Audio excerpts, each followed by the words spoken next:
Just my opinion. Woman pretty like money like a million. Sight of the onion. Stars in my eyes like somebody done mass me bunion. Change me last name to Gilligan. When no man get stranded pan no island with this sweet, sweet, sweet Belizean. You hear me song? Got the bubble, got the thing, ready get we in a trouble. You have not a dread, this is double. Hit the bottom like an apple.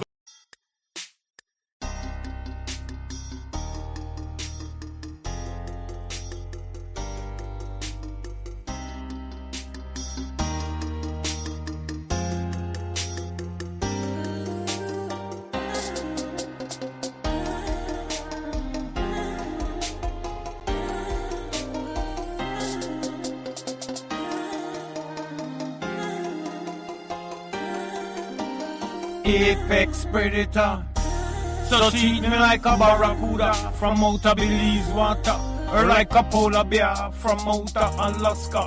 If I'm a snake, then call me a black mamba. Apex predator, so treat me like a barracuda from outer Belize water, or like a polar bear from outer Alaska. If I'm a snake, then call me a black mamba. I'm putting whole countries in crisis. Opportunists, 10 clicks from my target. Check my 6. Situational awareness. You play checkers, you play chess. Corporate takeover. MK Ultra, Smokey. Make the baseline deeper, vibe. Pass the choker to this barn warrior. Believe blue hole, free diver. The pearls we're after. Jungle whisperer. We spend months the Monkey River. With a diet of rainwater and cassava. Cut the brute and tableta, vibrata. Silencer, sniper, big viper, supply the corner. Heavyweight lifter, 8 jammer. But if we need the coroner, cause I got the heat seeker for any infiltrator attempting to circumvent my perimeter. Infrared detecting temperature of the backbiter. Hater, pretender, repeat offender, base defiler, wanna be successor. Buried like last treasure, I'm a drifter. Loner, sufferer, post-traumatic disorder, paranoia, schizophrenia. My friends' names are Luger, Beretta, I am an A-15 modifier. Hair trigger, itchy finger, uploader, nozzle, hot lava, chest cavity like a crater. Elite, Delta, Gurkha, special ops, chain in the Somerset Krieger. Evading IEDs and RPGs, slung by lurkers. Added flame to the fire. Pipeline paper chaser, ICBM, nuclear. Flashback to Iwo Jima. I will resort to torture. Water bordering, intel gathering. Global satellite positioning. Self-duplicating. It's me, I'm cloning. Have them homing in like pigeons. Off of them backs, still impenetrable, like a military industrial complex. Then I hear me when me sing, we say, no for them backs, still impenetrable, like a military industrial complex. Them backs, them backs, yo. Backs. Again.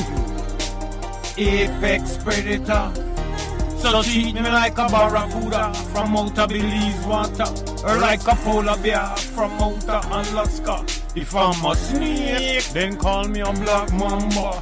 Apex predator, so treat me like a barracuda from outer Belize water.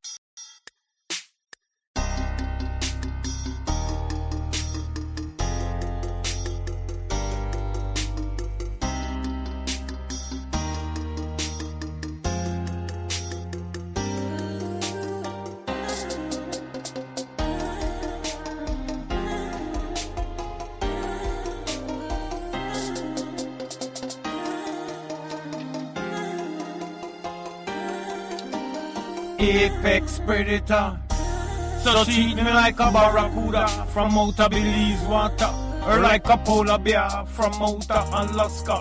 If I'm a snake, then call me a black mamba. Apex predator, so treat me like a barracuda from outer Belize water. or like a polar bear from outer Alaska. If I'm a snake, then call me a black mamba. I'm putting whole countries in crisis. Opportunists, 10 clicks from my target. Check my six. Situational awareness.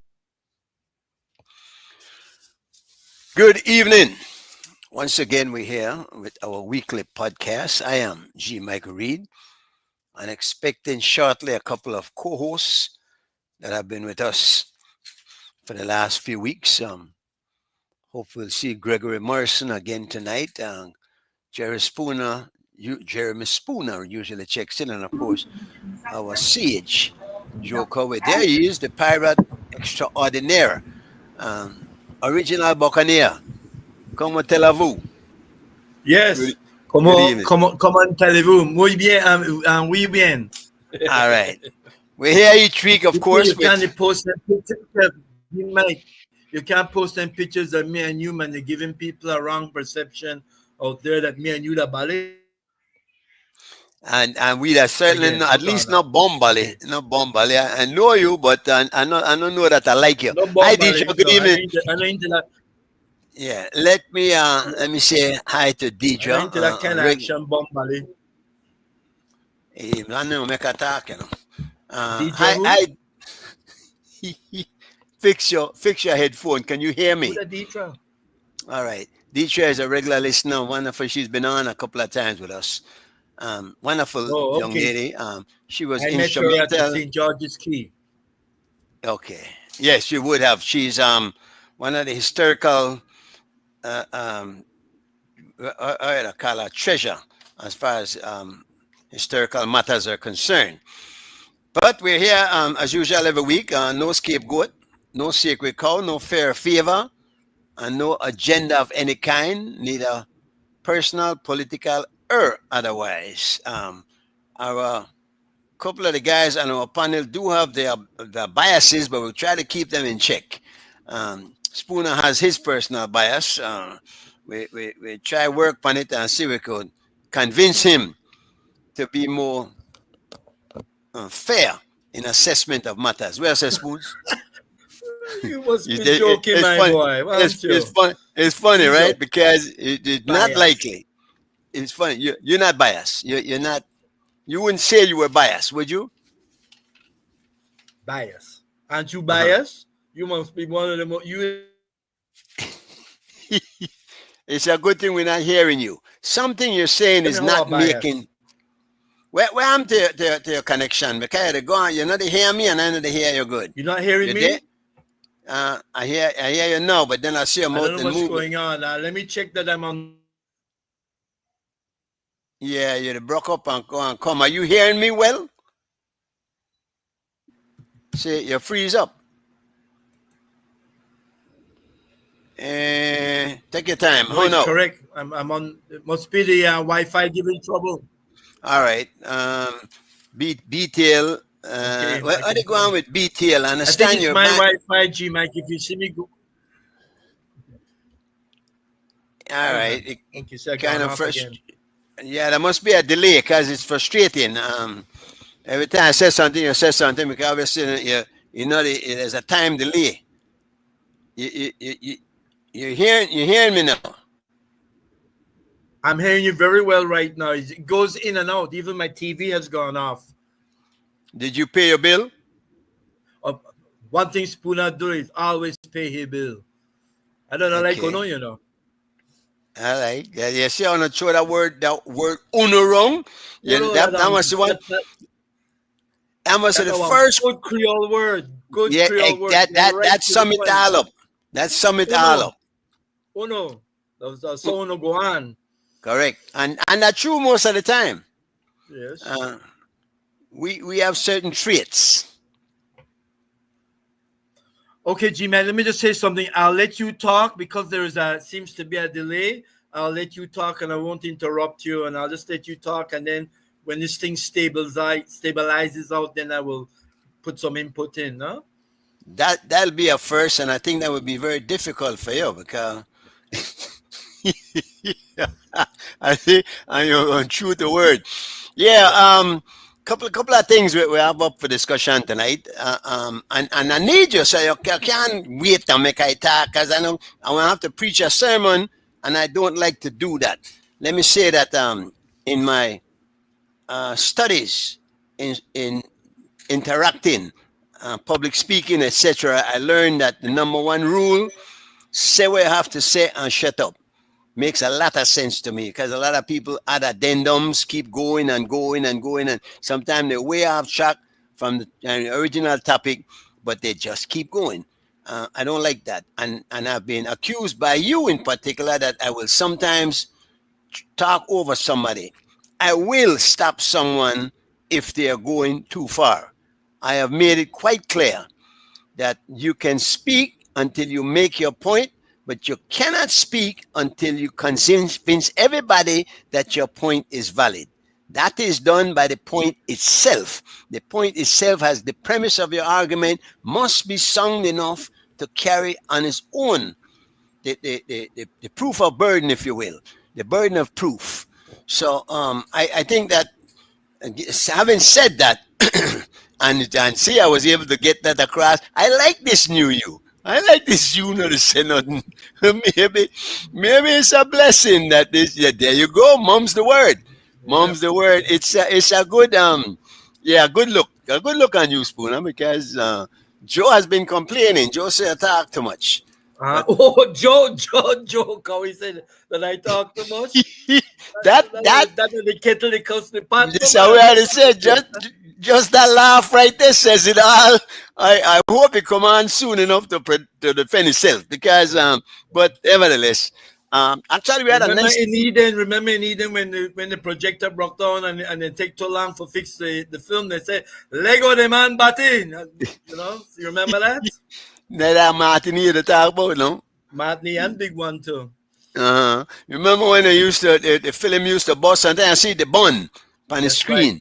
Right. Those are good memories. Interesting. And that at the time when everybody go out and socialize, you got a martini, you got a movie. Now everybody lay down in bed and see everything. I tell you something, G Mike, you and I lived in a good times in the Belize. Them times now come back again. Yeah. And unfortunate, because they were socializing, they were mingling amongst ourselves, and that fear wasn't there, because we could walk home late from a double header. Yeah. And the worst thing we used to fear for the ghosts, because of course I live by the bare ground. So well, they never had Chinese chicken in those days there, so we would walk to Cinderella Plaza, either from a dance or from Majestic or Eden, and we'd go to the Big C, the White House. You know where those young ladies that the ladies of ill repute that used to dance there and so on. You never remember that place, Big C. They're not continental. They're not continental. You mean talk about? Yeah, that continental talk about, and they used to sell fried chicken. So we got double treat. We would get our fried chicken and we got a peak. We were young then. We were like 16, 17, 15. You know. But already you were shopping for the wares. We were looking there good, yes. Yes.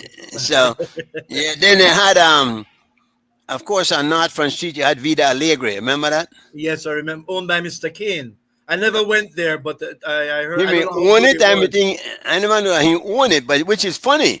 But he ran it, I guess, yeah. Oh, yeah. But you know who was a mainstay there? Linda Rogers. I remember passing all the time, and I understand he used to test all the girls first. That's you and Steve Perriot's family? Rumor. No, that's a different Rogers. Oh, okay. No, different. Perriot Pani and Paulie Rogers. He was a former police officer. Okay, nothing to do with Lindy Rogers. Okay. Interesting. He was my uncle, and I remember growing up, I had two uncles on that side. My mother's brothers, of course, and both died relatively early in their 40s. But I remember early on, my growing up, I used to say, well, and then I'm an old man. To me, then I'm an old guys, right? Well, yeah.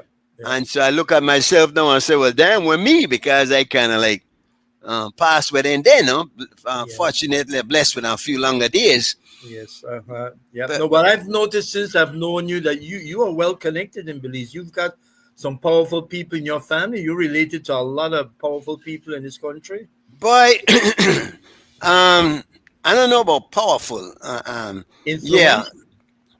I am. My bloodline is Belizean, Belizean Creole and authentic Belizean. No, Yeah. so Well, I'm just come. I just come. So I don't got no. well, My son has deep roots, but not me. you the second generation, I would think, right? Because your father come. My father come and be first, and my son is All second. right, yeah, yeah. Okay. My But I don't have deep roots like my son does. My son's family come from Placencia. oh, Okay. Then they're okay, Young and Westby and Villanueva, Ely, them people. okay. So Okay. he has Belizean roots, and you to hang on to that. You to Yes, try. that's right. Yeah. I can't Uh, mess with me because he ain't got my back. You see? you think so? Oh, yes. I don't know. No, me don't know about that. Well, you know what? You needed people like me to inject some new genes into the society. You know, they get like Mennonite. And so you need a lead because, only so many, But you So you that need, just like Mennonites, we to talk about. huh? Yeah, just like Mennonites, come from the same era where No, Poland. I don't know Mennonite. Where Mennonites come from? Germany, right? Germany originally, yes, All correct. right. Are there any in Poland? Not that I know of, no. When run there They with left, they left Europe long time ago and came over to this part of the world. Yeah.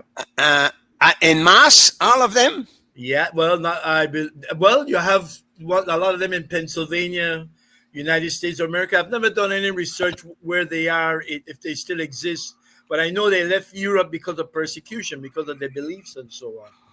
Uh, That's why the pilgrims sort of migrated to the United States of America. Because of the persecution right, of well, them. but yeah, but there many of them were ex-convicts also. They were getting rid of them That's and Australia. Well, that's Australia they sent him to. Australia too. Yeah. Yeah, Yeah, Australia. Yeah. basically almost the same kind of, but a colonization in a time when that was the thing to do. So Yeah. you wouldn't have me object to it then. We object to it now Yeah. because since 1945, when United Nations came on board and they developed a charter and whatnot, they basically defined the boundaries, existing boundaries of the world, Yeah. countries, major countries of the world, which is why I maintain that the state of Israel is an legal state because that came about in 1948, following that 1945 UN Charter, Yeah. which declared that there would be no more. You can't have a state within a state,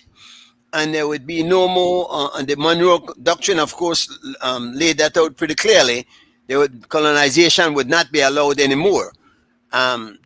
We see it happening and a tough thing. But getting back to the Mennonites, because of an interesting thing. They have contributed significantly to Belize, in particular agriculture and dairy and whatnot. But I see them branching out now more. Do you see it as a problem, or should we allow them to just run freely as far as they want in establishing Well, a they're foothold? doing it because they can do it and they have the resources and they've worked hard for it. And they're providing us with a lot of services that nobody else is providing us with. They brought in milk, they brought in cheese, they industrialized eggs, chickens, cattle now, and all of that. They're an asset to Belize. They are definitely somebody that really helped improve Belize. I do. I don't think anybody else that would have been given that land that they took, that jungle in Cayo, would have done what they have done. They're hardworking people, very hardworking people. All right, now let's To me, contra- they're an asset. To me, they're good for Belize. say what I have to say and shut up. Let's see. When we gone there? When we gone there? Let's contrast that with the Chinese. But they brought chicken. They fry the chicken at the Mennonite make. But that too, you're going to point that they're raised. That chicken is raised. Can I say something about the Chinese? And it's not a personal attack and so on. I would like to see Chinese like what the ones that came and built the brewery up by Orange Walk up there. They're very ingenious people, especially the ones that come from Taiwan. Taiwan is a very doesn't have a lot of land, very mountainous, but they know how to do things. They know how to make things. That's the kind of Taiwanese I would like to come to believe. I don't want them to open up another little grocery store. I don't want to open up another fried chicken restaurant and so on. I think we need to be selective. The Asians are doing the same thing too. We don't need that. You know, we need people. We need people coming into immigrants that coming into Belize that can contribute, that can make things happen for us, manufacturing, whatever. Just like that brewery that the Chinese did. Now you may From say, well, that. Sorry, go ahead. so we have to say and shut up. Okay, Oh, don't talk about the bureau already. Now, how do you see from your point of view the relationship between the old school Chinese and new Chinese? I think the old school Chinese integrated into our society more than the new ones. Yeah, Yeah. the Uh, Simon Kwans, there's the one who owns the one. How can I forget his name? But William yes, Kwan. William Kwan. Yep, exactly. Simon Yeah. Kwan, Augusto Quinto. Kwan, Or the Quintos. Quinto, that one on there. Quinto. Yes, Quinto. Yeah. Roberto Wong. A lot of those old Chinese. But you know what? Too. Like my son grew up with a lot of Chinese at Belize Elementary School, and so they're in society now. But I don't.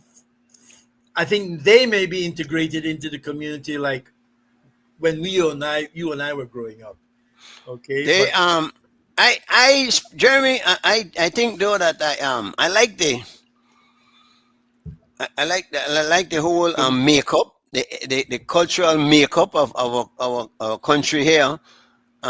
There's a diversity that I think is yeah, not bad.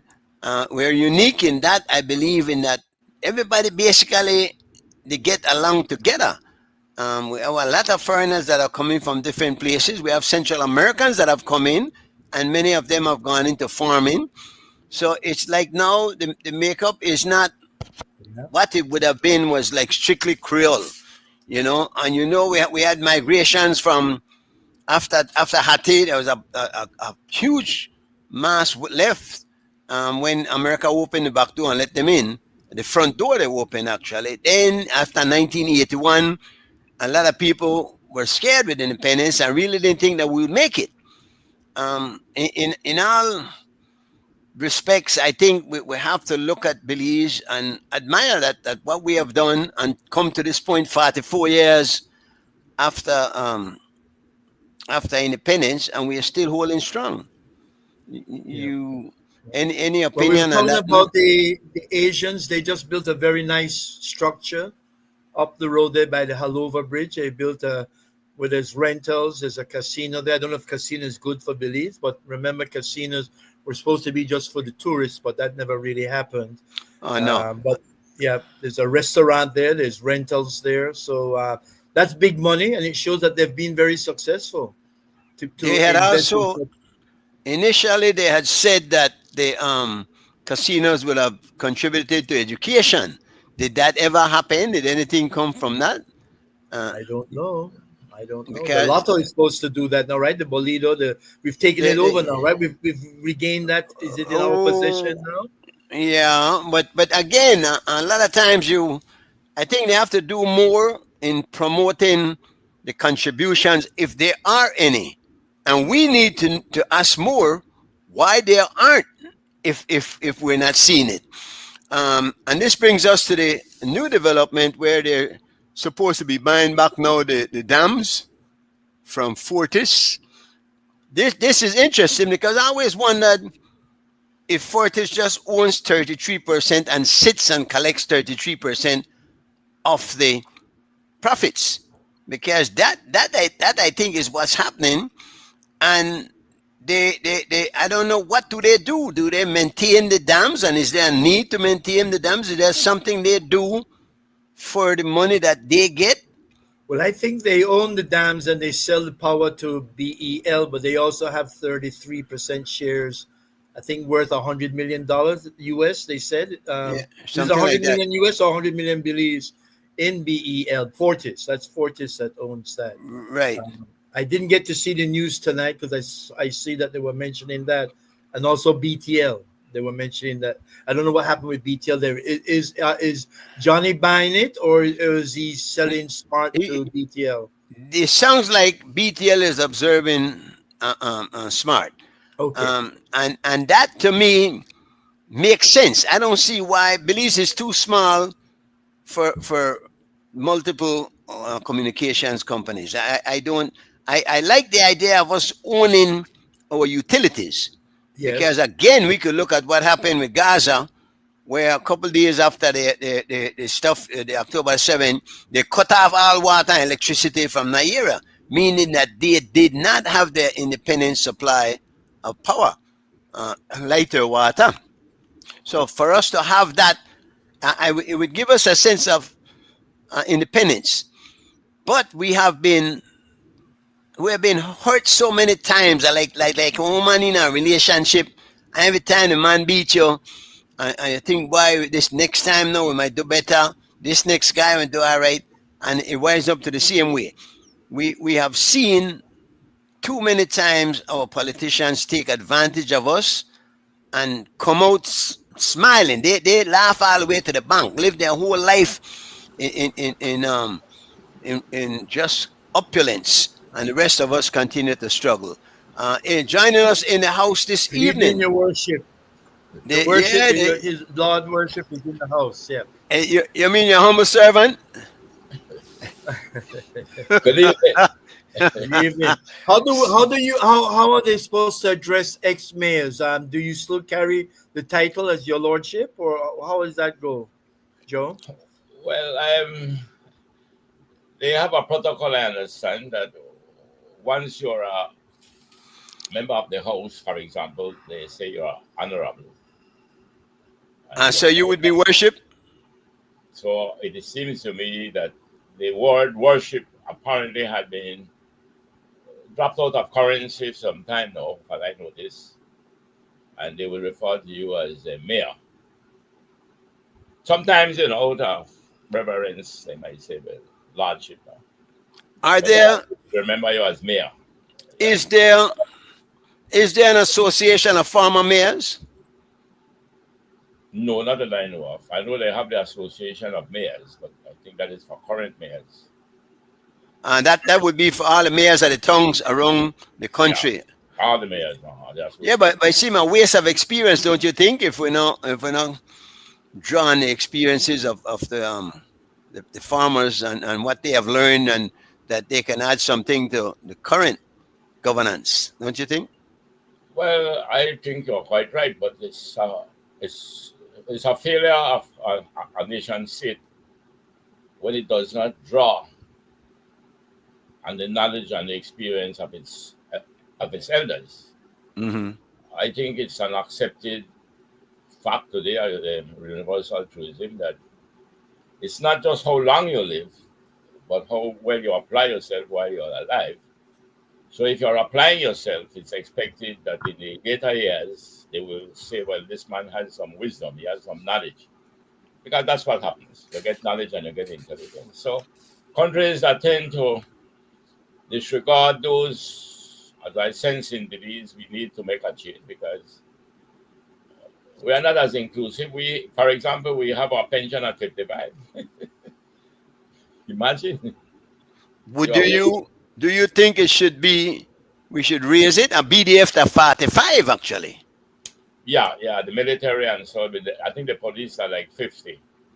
No, I think the police are 55 too. Yeah, well, now they have changed it. It's after 15 years. Because I think, and I see it with the police department, where former police officers, even commissioners, aren't given the respect I think they deserve.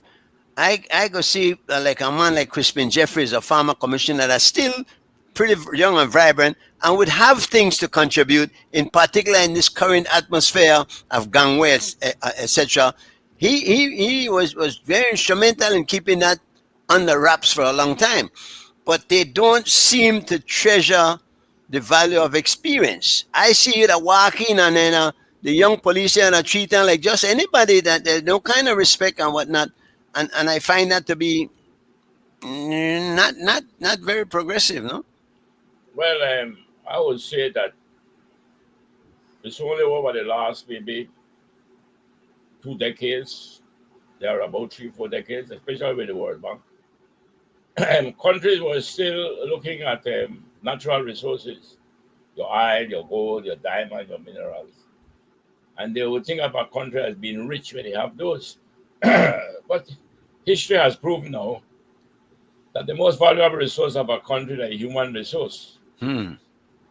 And that is I would agree. Yeah, I would agree. that is based on the economic fact that with all the factors of production, without the human input, the others will be useless. Well, will AI change that in any way?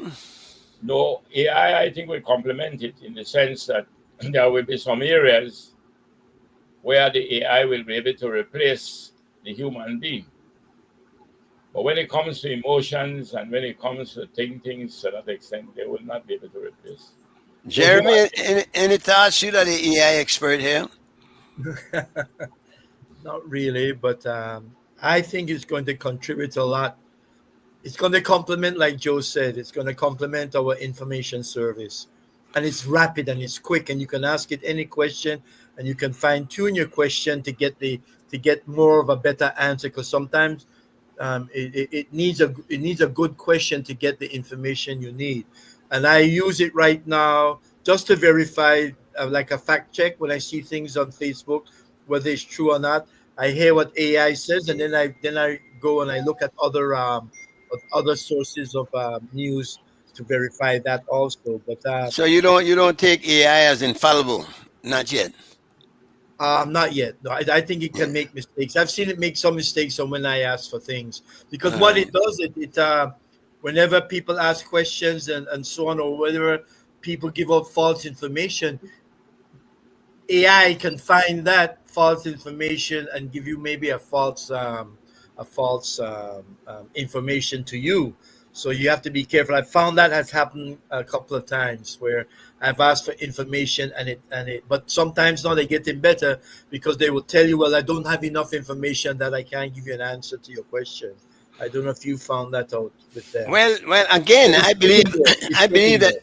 I believe it's the same old garbage in, garbage out.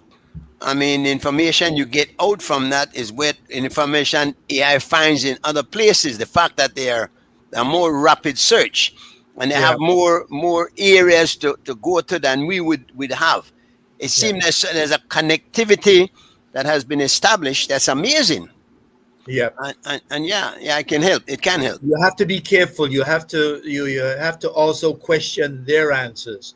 But like I think I told you in the last show was that when I had some medical tests done on myself, blood tests or whatever, I copied it, pasted it into the question, and it gave me a very reliable thing. The same thing the doctor told me. It told me the same thing, and it recommended medication and all kinds of things what I should do to help The cure same the that. same the same type of medication that the doctor ordered. Yeah, like I like they found out that I was anemic, so I needed Well, iron supplements. you could save money and maybe Oh yes, yeah. You can maybe that for fact. You can go like I asked it the other day. What are the signs of the beginning of kidney renal failure? And then I said, what are the tests that I can take to find out if I'm getting to renal failure or if I have renal failure? And it tells you all the tests, and you can just go to one of the labs that Belize Medical Associates or Healthcare or the other ones. You tell them I want this blood test and so on, and when you get it back, you just copy it, paste it, and tell it but you to can't AI, you and can't AI do is that. going to tell you what's wrong with you. You can't do that. You can't You just can do go. that. Like I've done it. No. You can't just go there and tell him you want test on. You have to take Oh on. yes, you can You do. have to You go don't to have to the have a doctor. doctor recommend it. You sure, Joe? You know anything Go about there. that, As long as you know what you want, you pay Joe? for it. Joe, can you do that? yeah, you can go to a lab, Uh huh. and if you know what is it that you want, for example, if you are checking for gout, it's your uric acid that causes the gout, and uric acid should not be above a certain level. Yeah, So when you go and you say, listen, I want a lab test for my uric acid, and when you're looking there above the threshold, you realize, well, you know something, you better hurry bring that down. Yeah, but then none of that with the talk about. With the talk about, can you simply go to a lab and tell them I want one test for this. I want test for. All right, like I need you to take my blood and tell me if I got diabetes. Can you do that at the government lab? I don't think so. You can do it at any lab. I'm giving you an example in the case At of any lab or just a private, For maybe a example, private lab? for example, if I want to know about my kidney, I know, Joe. That's not the question, in fact, man. Because and you're real what's up the with me question? on that. What's the question? Is can you go to the lab and just tell them you want a test, a blood test? No, But no, you have to don't go tell to them the what lab you and want to tell them you test want a for. blood test. No, no. No, You have to tell no. them what you want for that You blood test. want what you can tell them what you want the blood test for. Is that correct? That's You right. tell them what you're testing for. You I'm don't testing need for a dengue. prescription. You don't need a prescription from a doctor. No, when I went to when I suspected don't I need a had prescription. dengue, All I right. gone to the lab and I asked for a dengue blood test. They never need no doctor to tell me to go there and take the blood test. I wasn't aware of that. All right. Yeah, I personally, at regular intervals, at a certain time, I go and do lab tests. I know what I want them to test. I do them. Yeah. Yeah, I got a list of What things that I test. what lab do you normally go to, Joe? I one time it depends because when I used to deal with my doctor from a certain hospital, I will go to that lab, and then afterwards I could read my test then, and then I read them first, and I could say, well, yeah, this one look like you out of work, so I better go see the doctor. Yeah. Sometimes I don't have to go and see the doctor. Let's say it's the uric acid. I don't know what I have to take to bring it down. If they create any, I don't know what I have to take to bring it down. So you don't really have to go to the doctor for these things. You go to the lab, you get a test. It's either close to the threshold or it's crossing the threshold, but you don't know the medication to address them, and you know what you might have to do too. You might have to cut back on certain things that you are eating. So Would you like guys? the test I take, G Mike, is okay. They highlight, they give you a test and then they give you the range. And they like say my hemoglobin was low, the hemoglobin result will be highlighted and they'll show you, they'll tell you The what range. your result is. And on the right hand side of that, they will tell you the range, and you don't fall between that range. So they Exactly. highlight that. So it tells you everything. And then from Right. there, maybe if you don't know how to take care of it, you go to a doctor and say, Doc, this is the blood test I did, and I'm concerned about my creatinine or my BUN. It's very near the appropriate range. I'm worried about my kidneys and so on. And then he look and said, don't worry about it. You're okay. You're okay. So I get that reassurance or whatever. Let me give you another example, which is good. Of course, those who know with years. Prostrate. There is a threshold for the prostrate. But what happens is that threshold depends on your age. So if you go to Mayo Clinic, which is a very well established clinic, and not only there, any renowned institution, they tell you that normally it should not exceed a certain level. But when it goes to a doctor and they specialize in it, the doctor will tell you it depends on your age. So if the threshold is 2, for example, but at age of 78, you can go up to 5, 6. But normally they will give you a threshold. But so those are the things for you. It's good for you to know. When you talk about cut out the middleman, yeah. So I don't. Would you guys recommend that as a course that the ordinary citizens should pursue, or would you recommend still going to the doctor first, or would you go to the lab first and then the doctor afterwards to evaluate, or the doctor first and then the lab to confirm what they're saying? No, what the doctor is telling you is exactly what we are doing. For example, let's take the female. The doctor tell you have to do some checks yourself for your breasts and different things. So you don't have to go to the doctor to check it. But if when you do it, you find something which is unusual, then you go to the doctor. So it's the same thing. You either do it. Well, no, it's not. No, it's not, because the same you check in for lumps, for instance, is not the same thing as you checking your blood, because you don't know enough about that. I don't think. Okay, you want to know if you got diabetes? Fine. Now you go on specific tests for that. I wasn't aware that you could just go and do that like that. I wasn't. No, what I'm saying to you is doctors will advise you, male and females, what is it that you should be doing, which is meaning you don't have to come to the doctor yet. You do these things, and if it seems to be out of work, then you go to the doctor. Exactly. But how the doctor will advise you if you don't go to the doctor? Okay, you're saying the doctor will advise you, but you don't have to go to the doctor. That kind of no make sense to me. No, what I'm saying to you is that it's not you're going to the doctor every minute to ask him. We know, even you could get that even from reading. You don't even have to go to a doctor. Yeah. That you have lab tests, and you must know without going to you don't have to go to a doctor to know what they can test for. You could know, you can go you can go on the internet anywhere. I hear you, hear you, but something that makes sense about it all. And maybe I just naive, I'll accept that. But I don't see that you're saying then that the lab can do what they can take the place of the doctor. You can go to the and you basically treat your own symptoms. No. Let's see if we're going to go back and I could help. Let's say there was a period when we never had any labs, and there was a period like that. And the period was when the doctor had just a stethoscope. So what they do then was a clinical examination. So the doctor has only a stethoscope. Then you tell the doctor your symptoms, and then the doctor will do some clinical examination with that stethoscope. And based on your symptoms and whatnot, the doctor will diagnose you. Evidently, now science have evolved. So now we're gone towards lab tests, where we can begin to test the blood, we can test the urine, and we can test the stool.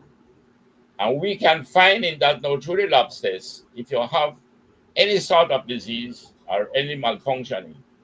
Secondly, man developed imaging. And we have moved now from X-ray to MRI and all this type of imaging. So what is happening today is that the doctor is not, again, having to do what he used to do, just a clinical examination. For example, you would go and you tell the doctor you have a problem in the lower back, you have a pain. He quickly will prescribe, go and do an MRI. That's what they would do. Because they themselves will not go and put you on a table again and try to figure out, well, what is it? Because now you have the imaging.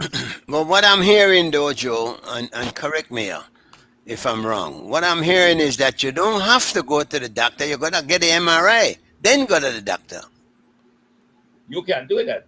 You I can see. say, listen, I have a pain in the back. And I don't want to take you down another road with that, but that's another issue. You can say, listen, I have a certain symptoms why they get. And I can go off and ask for an X-ray. I can do an EKG. I can just go and tell them I want to do it. You could go there in the hospital. You don't need a prescription. No. All right. That's it. That was the question. I'm going to have to follow up on that. I need to find out if that is indeed true. Because again, I'm not going to AI. I'm going to doctor and find out. So we'll talk about this again. Make it go further.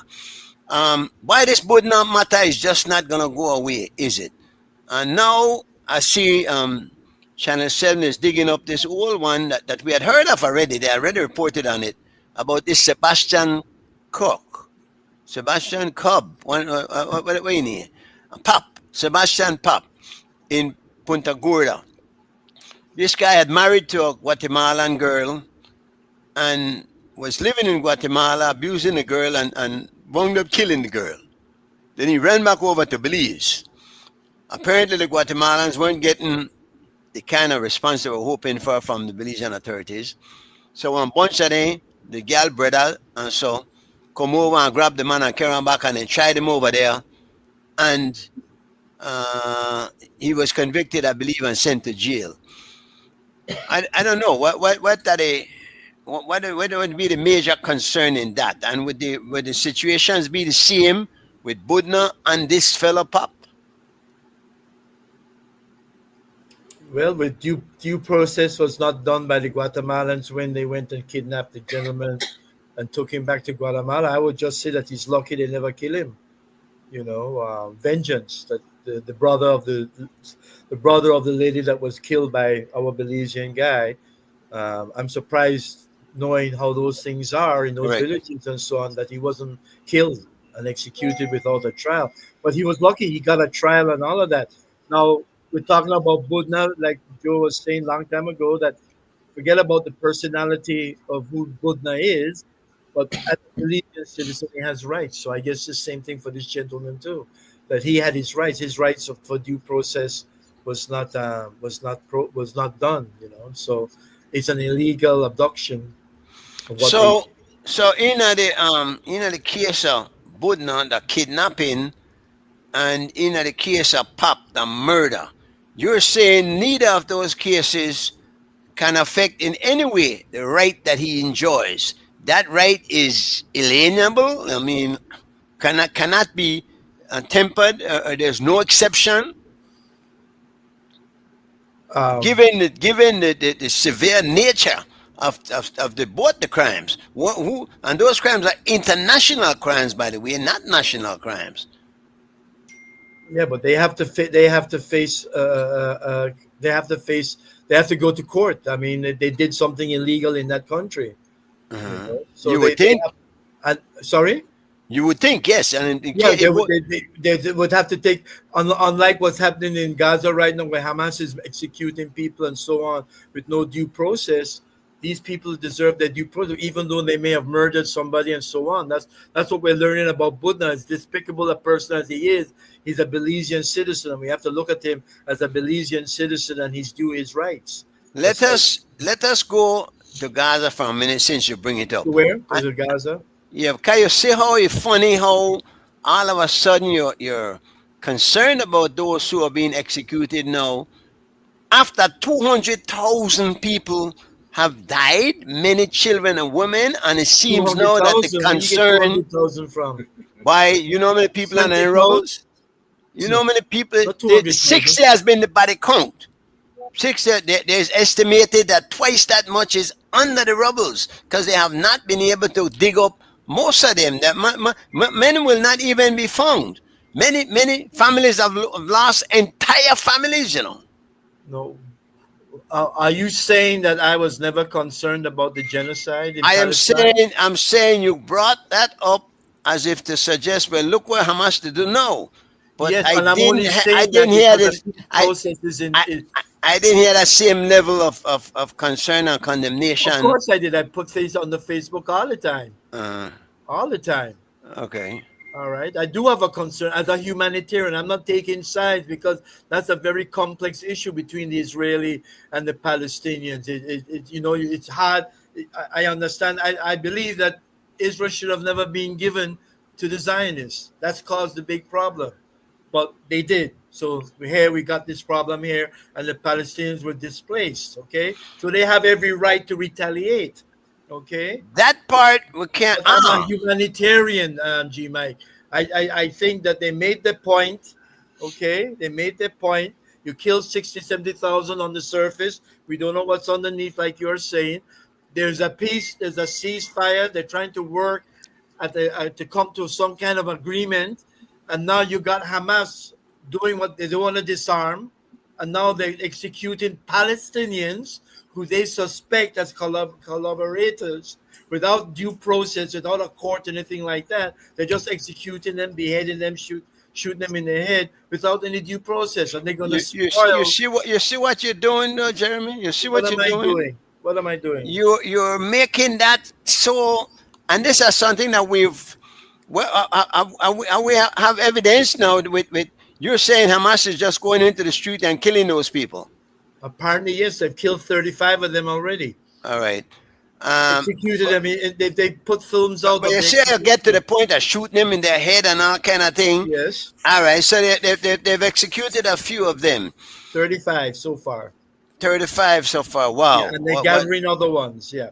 Let us look at 60,000 and compare to 35. I think we're on far distance, and we should be. Yes, we understand all of that. I'm saying we should be more concerned.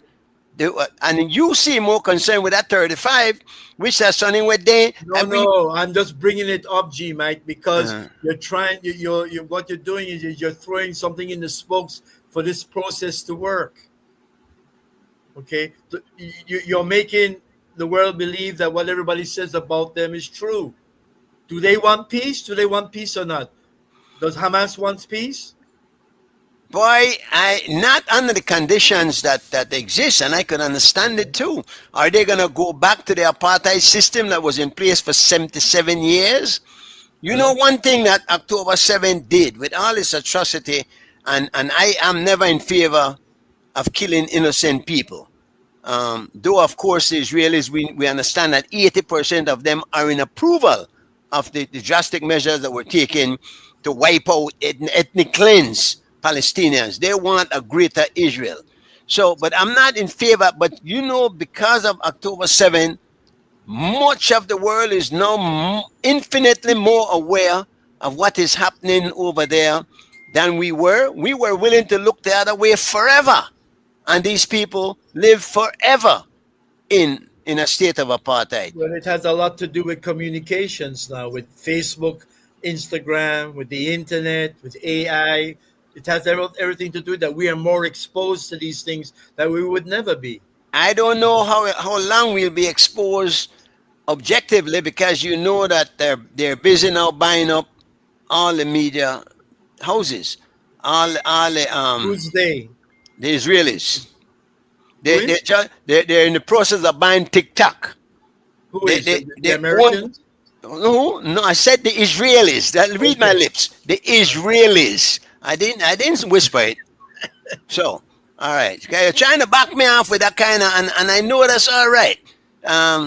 But I think that on dangerous thing, because how are we gonna know now, and especially with AI, that what we are getting is true? How do you know that you saw there is really true, or is that not another ploy? Because now Trump is using this as a premise for going back in, and in fact, not going back in, but going back in force. Excuse me, and disarming Hamas himself, which means they will go in and kill them. This is what they're saying. I have a problem with that. Don't you? Wait and just execute judgment and kill people like that.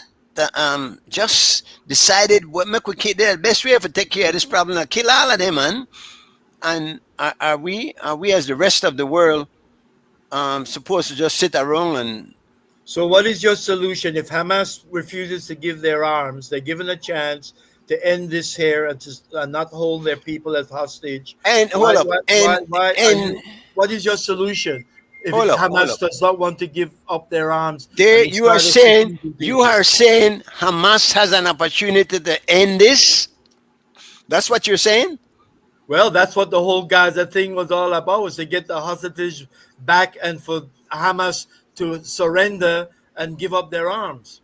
And who And the that most is what powerful you of the two? what you think would be the solution to the That's problem. the reality of the situation. I'm not saying that's not the solution I would want, but that's the reality of the situation. What reality that's the only way that's gonna happen? You okay? So just how is it not going to happen? How is that going to be solved? How about giving these people the opportunity to live in what is their homeland now? The whole concept of a homeland for the Jews is, you know, they had examined many other countries to put them. I think Shama put them in Arizona, where they will be safely in the fold of the American system. But they put them in Palestine now and displace hundreds, There's a millions. historical connection. That was their reasoning. Well, what about are you historical connection? Germany? Yes. That makes no sense, because when you look at it like that, are the Mayans gonna get back Belize and the whole Central America era? Are the North Americans gonna get back the US? G-Mike, when I say these things, it doesn't mean that I support what I'm saying. I'm just saying this is the input. This is the reality. This is the situation, okay? Israel was formed because of a lot of the Zionists. That was the historical homeland.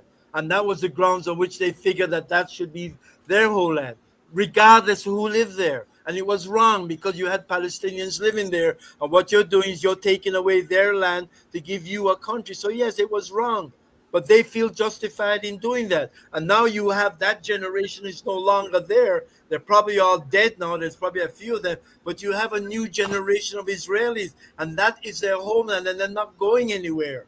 They're not going to go anywhere. Where are they going to go? Where are you going to send all these Israelis? No, hold. Before you assume that anybody will send them anywhere, That is not my solution to that They're problem. fighting for their life. That's what they're doing. Okay.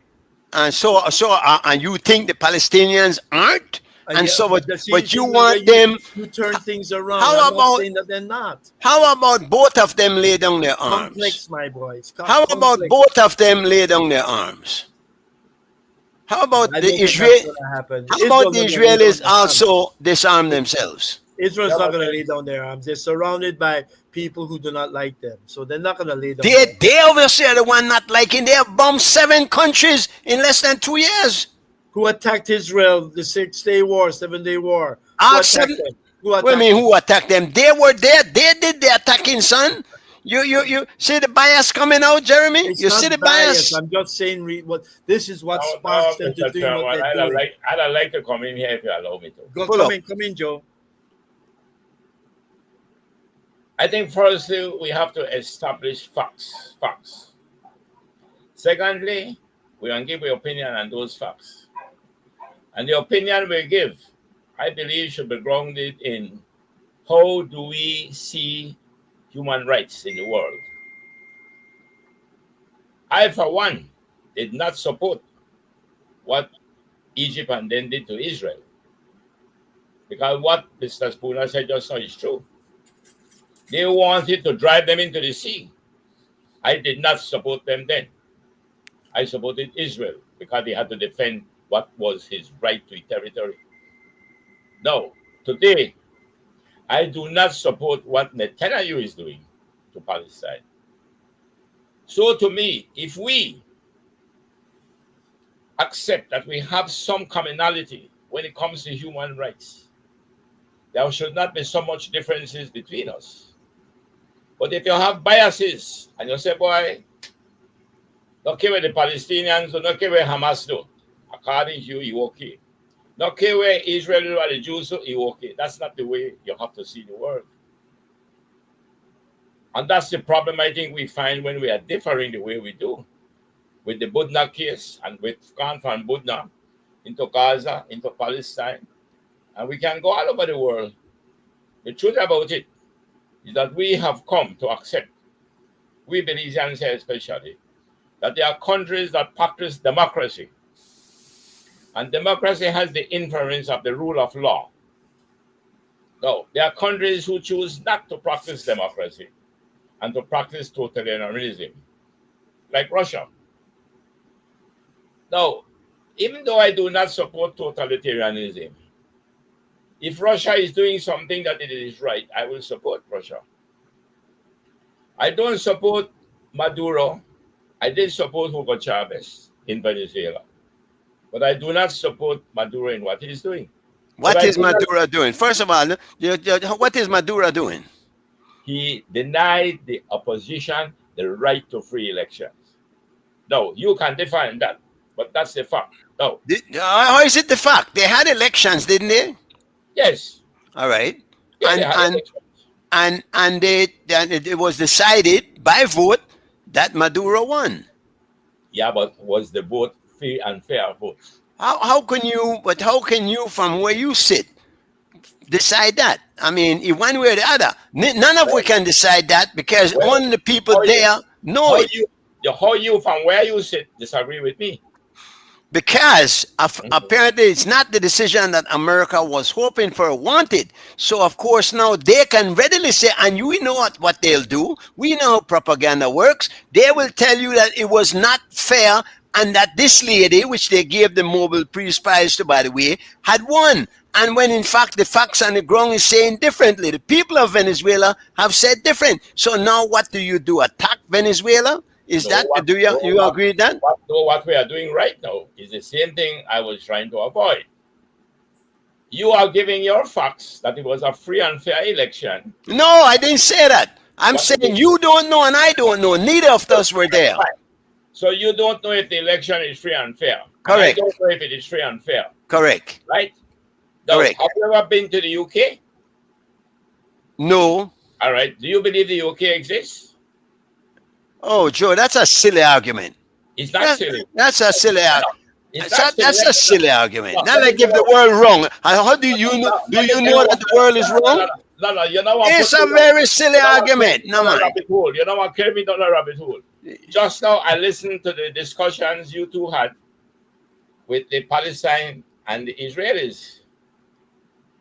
And I think what was happening just now is that you are giving opinion based on what you take to be facts. And you take them to be facts because you give credibility to who you believe you get the facts from. What Mr. Spooner was saying, you believe that he's more favorably disposed to the Israelis. And therefore you take him to mean that whatever he says would be wrong. You, on the other hand, Mr. Chairman, might be more favorably disposed to the Palestinians. So whatever the Israelis do, you will see that's wrong. I am saying that that's not fair again. I finish right now. For right now, I am saying that we will have our biases, and I respect that.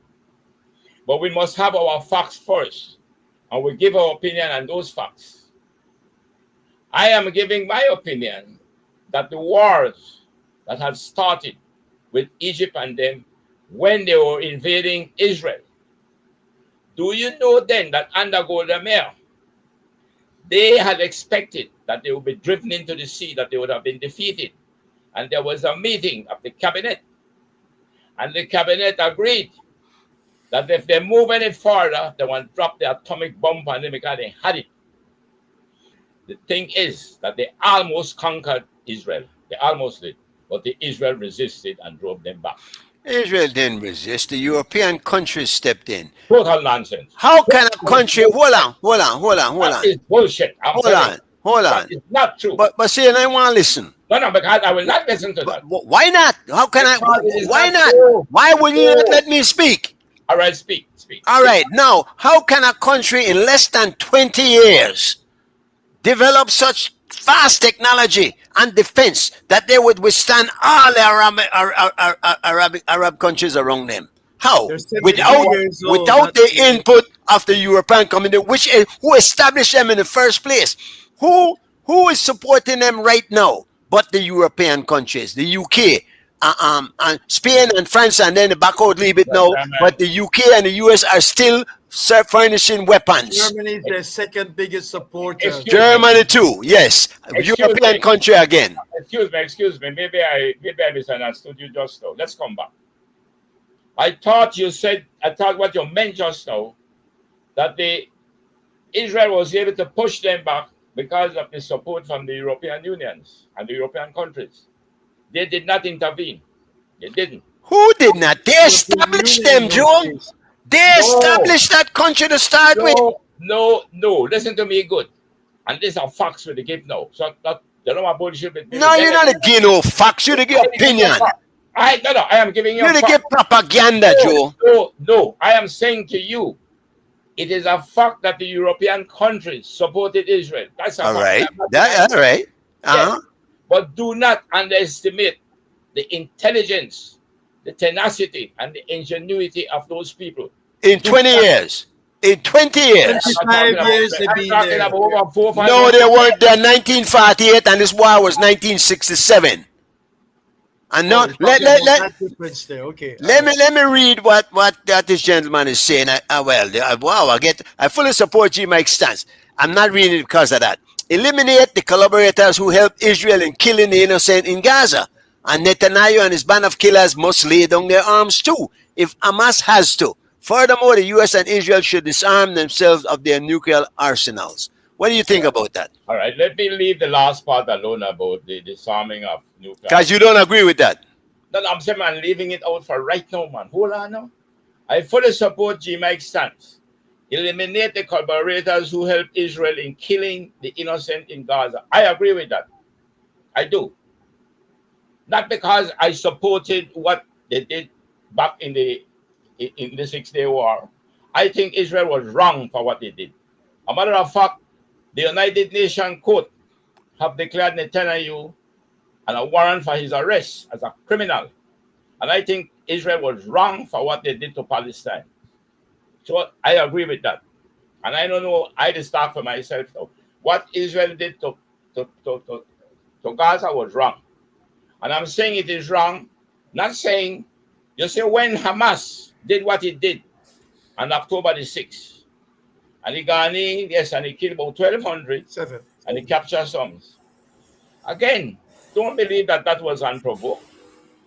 Hamas went in there out of a sort of retaliation of what Israel was doing to the Palestinian people. For 77 years. Well, the last 1,000 years. The point is that I think, no, look at it, the retaliation. How many, look what they did. Now you want to tell me that under the International Court of Justice that found Netanyahu to have been wrong. He was wrong. Israel was wrong. And I'm saying Netanyahu, and even some of the Israeli people in Israel oppose him for it. He was wrong in what he did to Palestine. I think what this world needs, all of us, we need to be careful with these biases where we have. Sometimes we allow a bias to go contrary to a human rights, supposedly conviction that we should have. You're listening, Jeremy? Yeah, I'm listening. Yeah, it's All not right. an easy. To me, it's not an easy situation to solve. You got No. you got a country called Israel there, and you got a country called the Palestinians who don't agree of what happened. And how do you solve that? How the only way you're gonna solve that is get rid of the Israelis and give back Palestine to the Palestinians. No. Will that happen? That would be as inhumane. I don't think that's the solution. May I offer one? And I've been trying to say this for a long time. I believe it should be not two state, but one state, Palestine, ruled by the Palestinians. And when I say rule, I mean govern. And that the Israelis would remain there, but as a province of that state, already existing state. And that if they want to have only... You make a laugh because look at you, I want Guatemala to take me over. No, why? Because that kind of thing when you the show right now. No, because we are independent. We have been on one state solution where Israel will become a subordinate of Palestine. Yeah, because they didn't belong there. Palestine existed before they were there. We existed here. Guatemala never owned Belize. Huh? You can't what? They're not gonna lay down and bend over backwards. They were in Europe. They were in Poland. In fact, many people they were in Germany. You're not hearing me when I keep telling you this is a new generation of Israelis. They what? What you gonna do? You can't kick the new generation of Israelis to bend over backwards and give their country away. It was given to them. By who? By who? It was given to them by the UN. By the British. By the UN. The UN, all right. The UN accepted them. Controlled Palestine at the time. This wasn't only England's or Britain's decision. It was the UN's decision with the backing of Europe and the United States of America. It's a European state. It's a Jewish state. Oh, man. That was the Balfour Declaration of 1948. 1917. The Balfour, that was 1917, not 1948. The NAPCA was in 1948. In 1948 one alone. There was none then, right? So, how do you believe that they came about for Israel to say, well, this piece of land is theirs? How did they get it? It was decided by the European nations, and you're saying the UN, but that most of the European nations, the UN, the USA, and the USA. And well, the USA, that basically they're European too, aren't they? And you tell me that I'm in a white country once? So did you not tell me that? That it was a white country. Hold on, Joe. Make we get this clear. Sorry. Did you not tell me, Jeremy Spooner, that the United States was a white country? Yes. All right. And this would have been when? About 1948? Sorry, say it again. This would have been when? About 1948, so? Around about that time? The European nations gave support for a Zionist state in Palestine. Correct. Yes. So we agree about that. That is where there's no disagreement. All right, yes, they did. And they established that state there. And in less than 20 years, you're telling me they developed enough technology. What do you want me to say? What do you want my answer No. to be? I don't want you, and I don't want you to say anything. You can say anything you want to. You're clarifying Okay, you want me to clarify what? That it was Europe that created Europe, and the United States and the United Nations created Israel, correct? Well, Is let's that let you not name correct? put it. Name the United Nations, Europe and America. And United Nations at the time. Yeah, the United Nations had to do like they always do now. Then just play into whatever they want. You see what they know that UN certain people they ban, they take away the visa and don't make them come in America so they can't attend the UN. Do you believe that it's time for the United Nations to move out of New York and America and go to a more neutral country? Well, if they're going to not allow people to come in to represent their country in the UN, yeah. Yeah, well that good. At least we agree on one thing. Um, I thought it I was wrong that the United Nations, I mean, Palestine is not a member, it's an observer. But it would have been good to allow the Palestinian president of the Palestinian Authority to talk.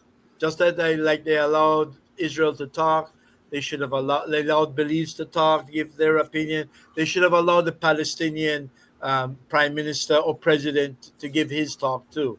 I have nothing wrong. I have nothing against that. but But I they are think an observer. They're not a member.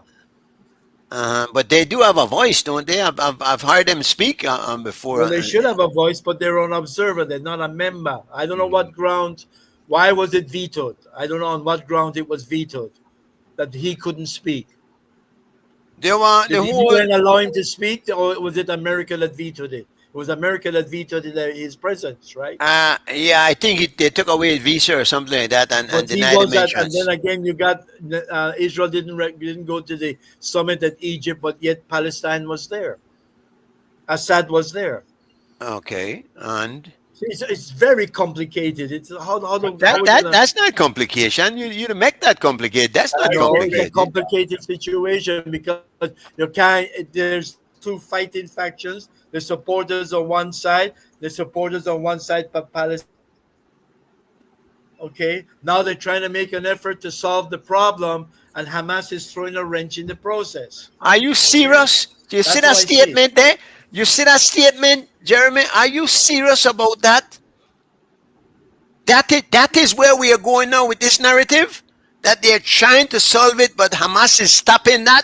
Are you crazy? That makes no sense, No, I'm Jeremy. not crazy. Oh I'm man. not crazy. Well, then they should. Okay, well, let them just battle it out. Let them battle No, it out. We no. are This just we has, are we are like the Palestinians. We can't fight. We cannot fight Guatemala. which is All right, why we that's why we've shouldn't. gone to the ICC. Yeah, but you know what? We can't Right, fight them. right, right is a funny force. When you're right, my brother, God is on your side. And I know you don't believe in all of that, but I'm just saying that. God And is on and so nobody's far, side. The only we make them put on our side. I I admire the resolve of those people. You see them Which moving back people? in now, huh? The result of which people? The The Israelis or the Palestinians. Palestinians? Yeah, the Okay. Palestinians. Yeah. Can I quickly read something here, if you don't mind?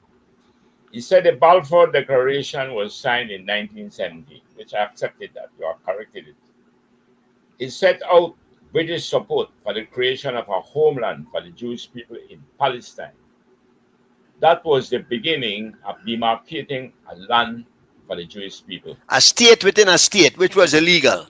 No, Because that there was already a state there. just to Palestine read it wasn't well. a state either at the It was time, No, occupied by the British, but it was a state. and it was that's right. occupied by No, the It was Turkish for occupied by the 400 British, but years. it was a state. it was not a sovereign. No. Them schooners is right, man. Please, I can read it. You can finish reading. That was the Balfour Declaration.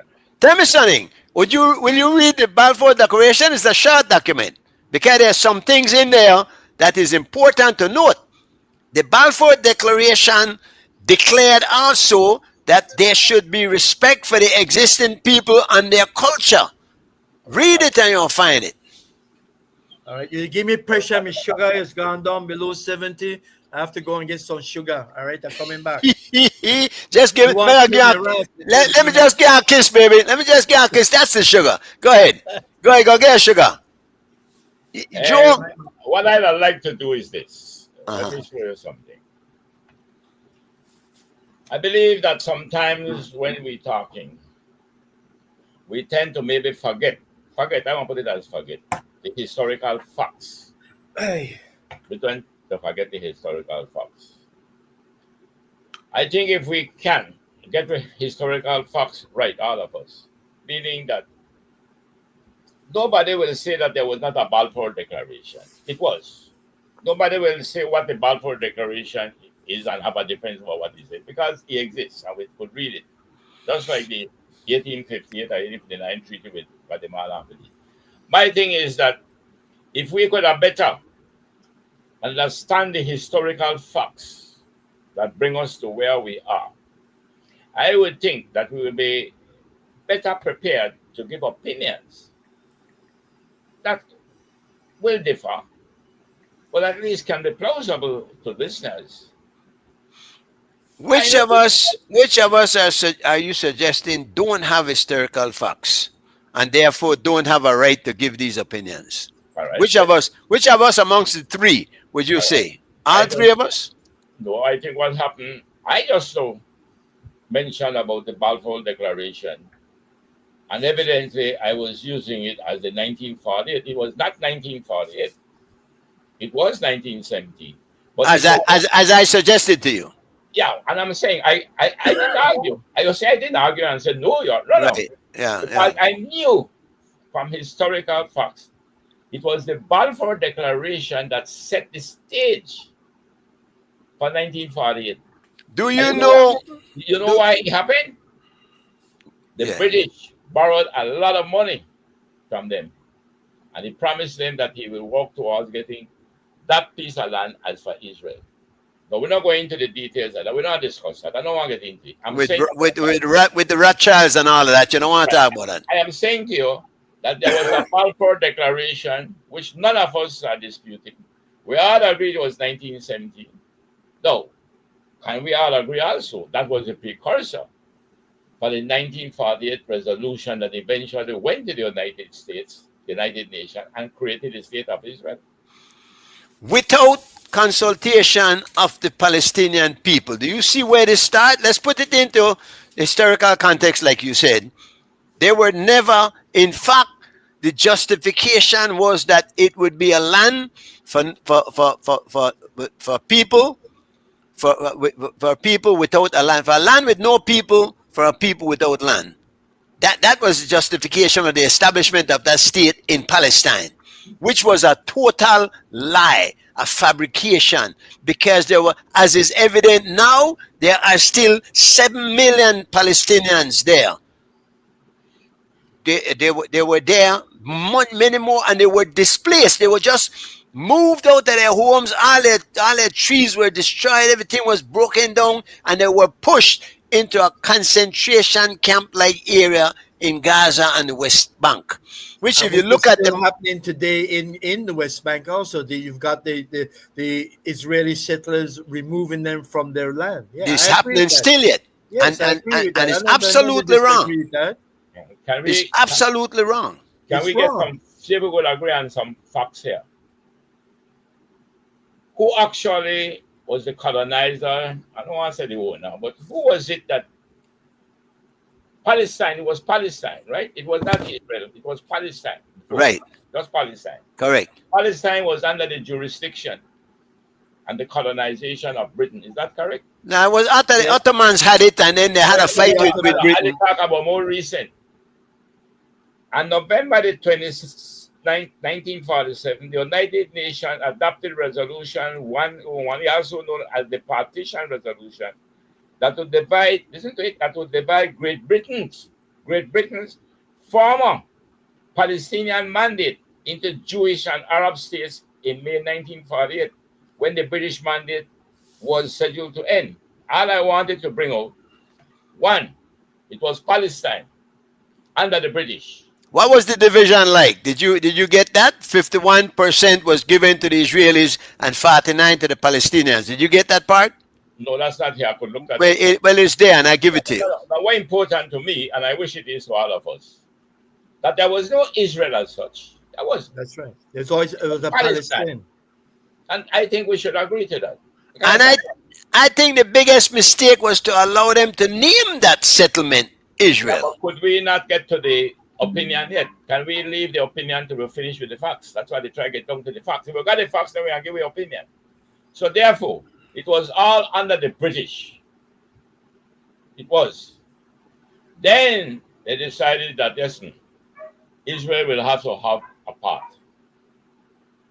I am saying to you now, from that same Balfour Declaration, they promised the Jews, because of the money they lent to them, that there will be a place for Israel, called Israel. And that was done through the United Nations resolution of 1948. That's how Israel came about. And also in the background, Joe, the British were promising the Palestinians a lot of things too. Yeah, but the end result of it is this. Is that Israel was... Well, let's follow it now. Here was it. One, the colonizer agreed that there will be no Israel and there will be Palestine. So put it this way. He took away what was part of Palestine and created Israel. Then the United Nations gave recognition to it and supported it, just like when they did for Belize.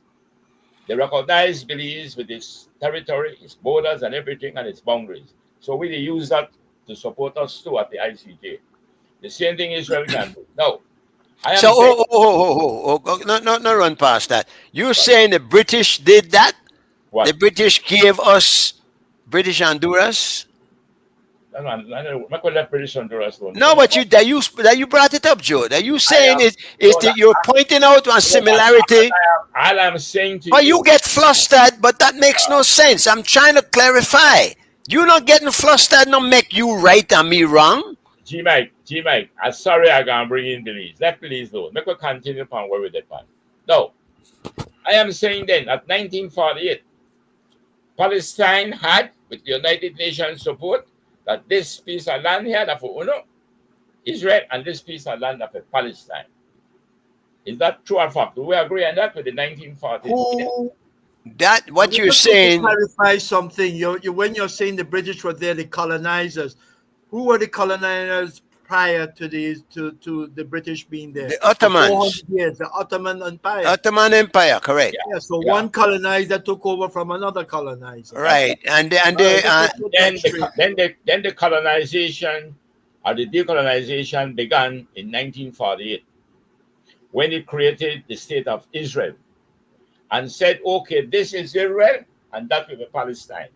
So it did take away what was Palestine, land from what was Palestine, and created the state of Israel. Right, with on 51% of the land. This is important to understand. That is a fact. We agree on that. Why you cannot? This is important to what you're saying, Joe. All I'm asking us, first of all, if we can agree on the facts, then we are beginning to give our opinions. So I bring you up to 1948 based on the facts. Now, what happened after 1948? Evidently, the Arab countries, especially with Egypt, which was very powerful among them, always felt that Israel shouldn't be there. And do you understand why? Because they felt that they just shouldn't be there. Just like how Guatemala believed that we shouldn't be here. No. It's not the same thing. You can't bring them two things. They're not the same. You bring it again, but I'm not supposed to say nothing. Yes, sir. Hold on. Does not make you right. You the hold on does not make you right. No. Then you can't guide me. What you talk about guide? What makes you? Well, I guide you to play now then. Because we all have our own opinions and our own sets of facts. What you're saying there, you're just now realizing what I have told you. So how could you guide me? Why did it that I asked that if we could agree on the facts, why can't we just go up to the point of where we stop at 1948, right? We agree on the facts up to then, we don't have a problem with that. Now, who was it that went after who? Was it Israel gone after the others, or that the others went after Israel? Joe, that question you're asking there, who went in there and set themselves up in them people land and drove them out of their homes? Who was it? Was it Palestine or Israel? Let's get the facts straight. Because you don't want to face those facts. You want to face. I ask you. You want to face your facts. No, I ask you for the facts. Hold on, because here are the facts. They established that land on a land already inhabited by millions of people. By displacing them and driving them out, they agreed that there would be a 51% to Israel, which is already wrong because they're getting the majority of these people land, and 49% for the Palestinians. However, the Palestinians were never consulted. None of the Arab countries were consulted. And there's a reason why Europe put that European nation in there. They're not even Jews. They came from Europe. How they were left from the Middle Eastern and come back Caucasian? How did that? That's not a miracle that I want you to explain to me. All right. Because do these people look Middle Eastern to you? Because I thought we were going the same way, but now I follow up on what you say now. It seems to me that what you are telling me that after the 1948 decision of the United Nations to create a state of Israel and to create a left state of Palestine, separate, you are telling me, and I'm not disputing that the Arab world that was left was so, I must say, angry about what was done. They felt that Israel never do it. Correct. You believe that was what sparked? I believe that, yes. All right. So therefore, would you agree? It sparked it because the Arab countries felt that Israel should not have been there. They should not have gotten what they gotten. So would you agree today? Well, no, because you said that you agreed with them. With what? Initially with Israel, that you believe that Israel should have been there. Yes, I agree with it. That's what I agree with that. But okay. I don't that I decided I support that. Uh-huh. I am saying to you then, I will agree also that the Arab countries were not favorable at this point. Correct, and that is true. Now you go on. Let's go on. You support that based upon what? Why do and based upon what do you support that? What's your premise for that? For supporting what? So supporting Israel and where they are. Well, to me, I support it because I believe they must have a right to the land. To have a country of their own. Just like why Belize have a right to be a sovereign country of its own. And but we talk about Belize as a country with many different ethnic groups and people. But let me talk, man. Let me say something 1 minute. Because you want clarification. No, you are saying that you support them because they deserve for God homeland. You talk about Jews, one religion now, not even an ethnic group as such, but they're considered. But DNA has proved that they're not really of that bloodline that they're saying. That has been done, and that is fact. But you're saying they deserve a homeland. Do you think it makes sense for anybody to put themselves in that one kind of balkanization? We want to be by ourselves. We don't want nobody except we. Even the people that were here before us ought not to be here. Can you see why somebody would object to that, Joe? But you're right. We have to begin to know when we leave the facts and we give the opinion. And the facts, hold on, if you allow me to just hold on, calm down. You believe that the United Nations should never have created the state of Israel where it did. That's your belief, is it? I think they didn't have the right, yes. Good. All right. I believe that I think they should have done it.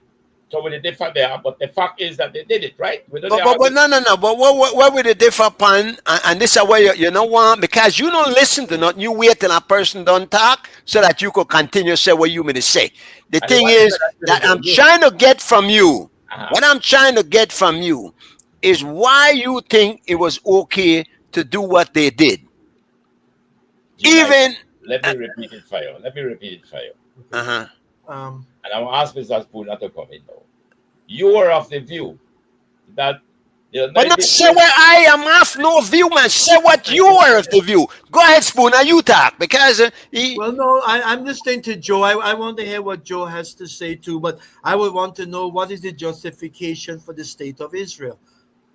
Apparently, it seems that the Zionists said that they deserve that land from historical, because way back there were two kingdoms of Israel. Okay, so I want to know coming up to the date to 1948, okay, when they were given the state of Israel. What right do they have to that land? Is it historical? Are they originally from there? Both of you, I'd like to know, so we can base it from there coming forward. What right does Israel have to be? What right did the state of Israel have to become the state of Israel in a country that was called Palestine? Now, here's part facts and part opinion, and I'll tell you this because the fact is that there were 4% Jews in Palestine living amongst the Arabs, which was 96%. A few other little things were sprinkled in there, and that now they were living in peace. They were allowed to survive. There was no aggression against nobody there. So this whole thing where them people they fight there and for thousands is not true. That one part of a narrative that was established to try to justify this. In 1917, as Joe rightly pointed out, there was an agreement between a Lord Balfour and a Rothschild. We know Rothschild are the Jew that controls most of the money in the world, that the family who got all the money. So that agreement between these two, which is ridiculous, that two men will make decisions so significant that affects the entire portion of the world over there. But be that as it may, they went ahead. But instead of consulting with the Palestinians, the original residents that were there, because these people were there throughout whatever wars go on. That if you're going to war with Belize and Guatemala, but the Belizeans are still here, they're not involved. G-Man, just a little clarification. They were also consulting with the Palestinians, and they promised them when they get Chingar, and that was what happened at the end. Well, of the day. They were consulting with the Palestinians. They did not. They did not. They included in the Balfour document, which they're going by, that the customs of the local people and the living conditions and the life would not be affected. It's not a very big document. It's one page, and you could and try get it and look on it and read it and see what you get from it. But I'm saying the biggest issue and the biggest two big problems were made. One, they did it all without consultation of the Palestinian people, and two, they named it Israel, so that thereafter, every Bible thumper, every Louis Wade, every Stern or whatever boy is Stern or whatever, will stand up and say, we can't go against this because it is written in the Bible that we fight against them. I don't know if you saw the interview with Carlson Tucker and Cruz. They were totally asinine. And I just say, how can a person like this get elected? And he, Cruz stated the other day that his primary objective in getting elected to the Senate of the United States was to forward Israel's interests. And he was. Did you see that interview? Did you, Jeremy, see that interview? No, I saw parts of it. Yes, I did. Yeah. Well, all right. Ted Cruz the evangelists and the Christian society in America support Israel because of the fact that that's where they were supposed to be, in Israel. That the land of Israel. It's in the Bible, and there's a lot of evangelists and a lot of Christians in America, the right wing, that supports that. Take it literally. Take it literally, yes. And I think it should not have been. Things have changed, and I think that I would have supported, I'd have supported like Joe if God would have come down and say, boy, this is for you. Now, I believe in a God different than you. I believe that God can do that. I could believe that God could do anything he want to do, and I don't know why he would not do it if this was true. What claim, and you asked the pertinent question, what right have the Israelis to that land over there? And this is what I want Joe answer for we. Well, before Joe answers, what I have read is due to the Bible, and it's due to the historical right that because it was their country and God gave it to them. That is their argument for the Zionists. But I would like to be educated because Joe is very well versed. He reads a lot and he knows a lot of stuff, and I respect that. So I would admit, Brother Spooner, that it's an area that I have not fathomed sufficiently. Until recently, when I tried to get an understanding from a friend of mine, I went over with this. So we had a discussion about the Jews. I mean, Yeah. they've been the chosen people. What for me, I want to understand now is that listen, there was some people there called Jews, right? Is Yeah. that correct? They were called Jews. So is Jews a race, a nation? There you go. Good Okay, question. Good question. It's a religion. yeah. All right. Who are these people? Who are them? They become Israelis only because they were given this piece of land and then called the land Israel. So by calling the land Israel, they become Israelis. Just like how we are called Belizeans. Born in Belize, we are Belizeans. We could be Garifuna, we could be Mestizo, but we are Belizeans. So, where is it that you believe these people were there? There was no doubt they were in that region. Can I make an interesting observation? Mhm. Why do you think they're called Israelis as opposed to Israelites? Because if they're claiming to be the people out of the Bible and what the Bible speaks of, would they not have been Israelites as opposed to Israelis? I would say that could have been Israelites. But Mhm. isn't they aren't they from the Hebrew? You know they don't even speak Hebrew, right? They speak No. Yiddish. Judah. Judah was a Hebrew, wasn't he? Well, it's supposed to be one of the sons of Abraham, Jacob. Yeah, and they were Hebrews. All I'm trying to establish here first is that was this not a group of people sizable enough to be given somewhere that they could call their home? No, I support that.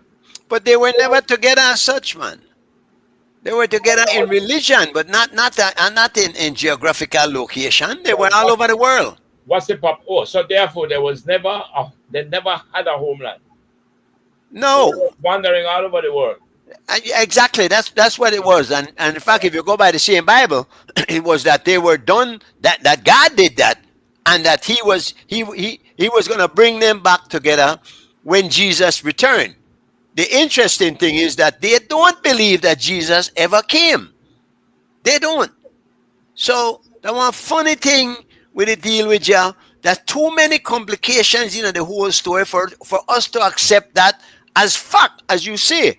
That cannot be entered into this story as fact. It's not fact. We don't even know what happened. We can't we can't remember, most of us, some things that happened last week. But we won't remember things that happened 6,000 years ago when God's supposed to meet this man in a cave somewhere, just then too, and he give him a promise on a piece of land. But God now, since then, has not seen fit, whether we believe in God or not, but I believe, but he's not seen fit to come and say, boy, yeah, these are my chosen people for you. Now I bless. In fact, they are the most persecuted people in the world. Number one. Number two, that they killed Jesus according to the same Bible. Number three, we know that their love of money is their terror trait. They control most of the money in the world, which now allows them to control all of what's happening in the world. Well, I'm done. let's go right back to the period of when they were the one who pressed for the crucifixion of Jesus. Right, They were Jews, right, right? That's what they were called, Jews. right. So they had that right, and that well, it's almost like a right rather than a privilege. In a period when there was the Roman Empire who were persecuting Christians. That's a fact, right? No, they were able to have so much say because they were paying the Roman Empire. They were paying the emperors. They So paid the them money again, money comes in again. Yeah. because they were very astute people in how to manage business and money. They had money. Now they believed that there was a prophet that would come, but they didn't believe that the man who called Jesus was in fact the Son of God. Hmm. They didn't believe that. And that is why they felt that he was blaspheming. And they believe so much in God, this God that we all too believe in, that they don't tolerate him to associate with himself with this man where they worship this the same God where we talk about. So they got out there. And they decide they want to crucify him for being that, and they crucify him. Well, of course, they do it through Pontius Pilate now. Now, who are these people then? Which land they had then? Where were they? Joe, you read a lot. Have you read Karl Marx? Yeah. All right. Have you ever read the part where he said, and I was trying to find it, and look it up, Jeremy. It's an interesting document. He says, money is Israel's jealous God before which no other God can stand.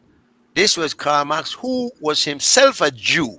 That's right. So the problem is the love of money, which is enjoyed by all Jews. It seems the one common trait has done much to influence the matters of the world. And there are a lot of people who have objected to it all through the ages. And you know what I find interesting here? That many of the people that are opposed to the atrocities of the Israelis over there in Palestine are white people. The boat, them flotilla that has been going there trying to break the siege and deliver aid are mostly white people. There are a lot of, if you watch a lot of, and a lot of these people that come on Facebook and the social media and voice their opinion fearlessly are white people. They have seen it. Do you know the Jews are not a very popular, and again, for a chosen people, I have never seen a group of people so persecuted. And they will tell you themselves, they are so persecuted. They went, and the whole thing with Hitler, when they said never again, but never again, I imagine, not when it dared victims, but they're not saying never again in somebody else's. I think that is unfortunate and unfair that they would preemptively destroy so many lives because they're afraid that maybe later on they will do again what they did on October 7th, which was to breach their security. And many people wonder how that was even possible when they were so, as far as security is concerned, they said no more roach could have get across the border without them knowing it.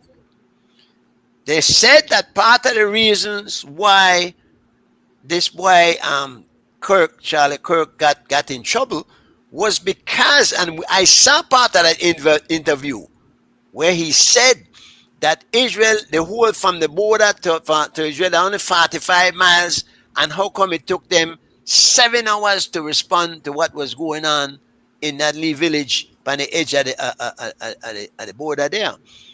I see, brother, put on one least something that just now. I want to say because I value. All right, the remnant of Abraham, who descended from Isaac and constituted 4% of the population in Palestine in 1948, were descendants of Esau. In Scripture, the Word of God shows us that Esau sold his birthright to his brother Jacob for a bowl of lentils. There's a distinction between Ashkenazi Jews and Orthodox Jews.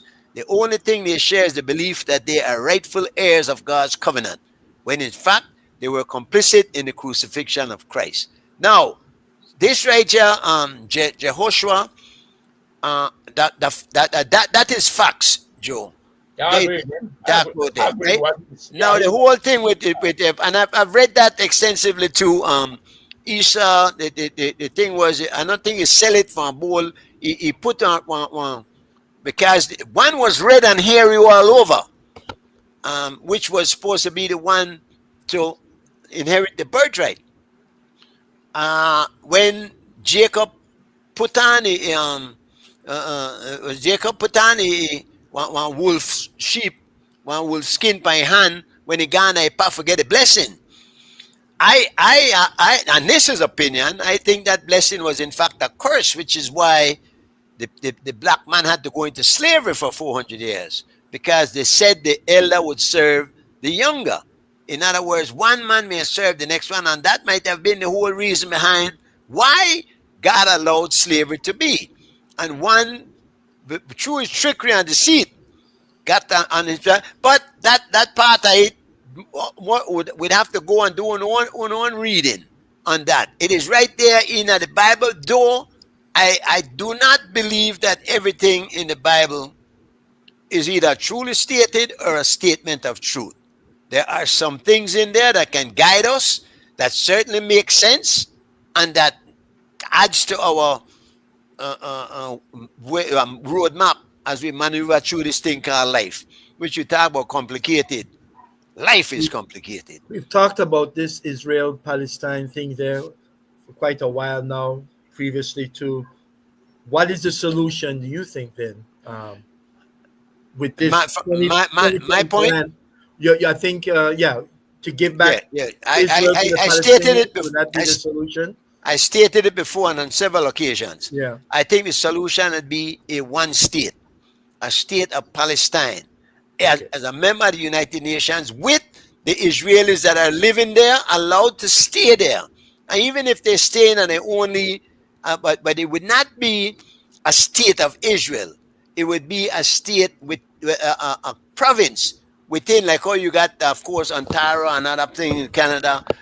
It would be a state within a province within the state of Palestine. Okay. So it'll be a country called Palestine, right? And you would have everybody living in there, and there'd be a party. So you would have what?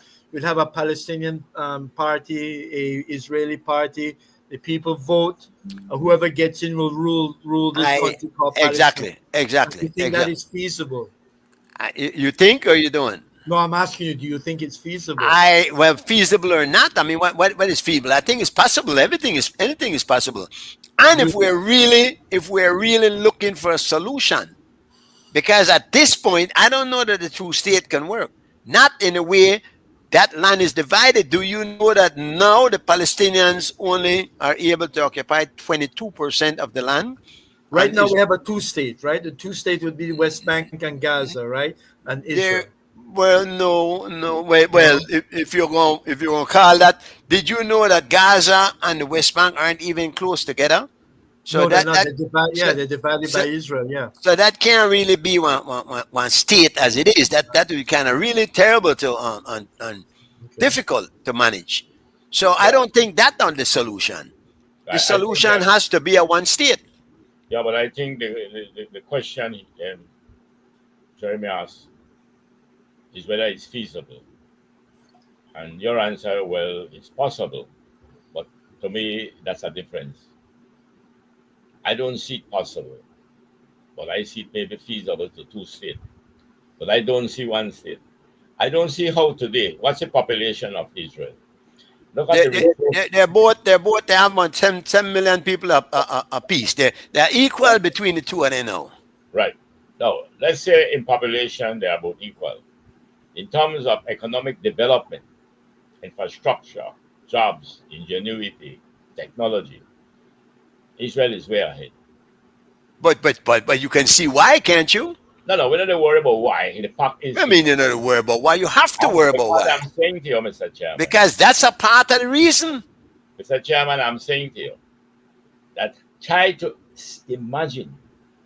You think you could ever get Israel to become consumed by Palestine and one state, Palestine? You see, they wouldn't be consumed. They wouldn't be consumed. What can be? It can be merged.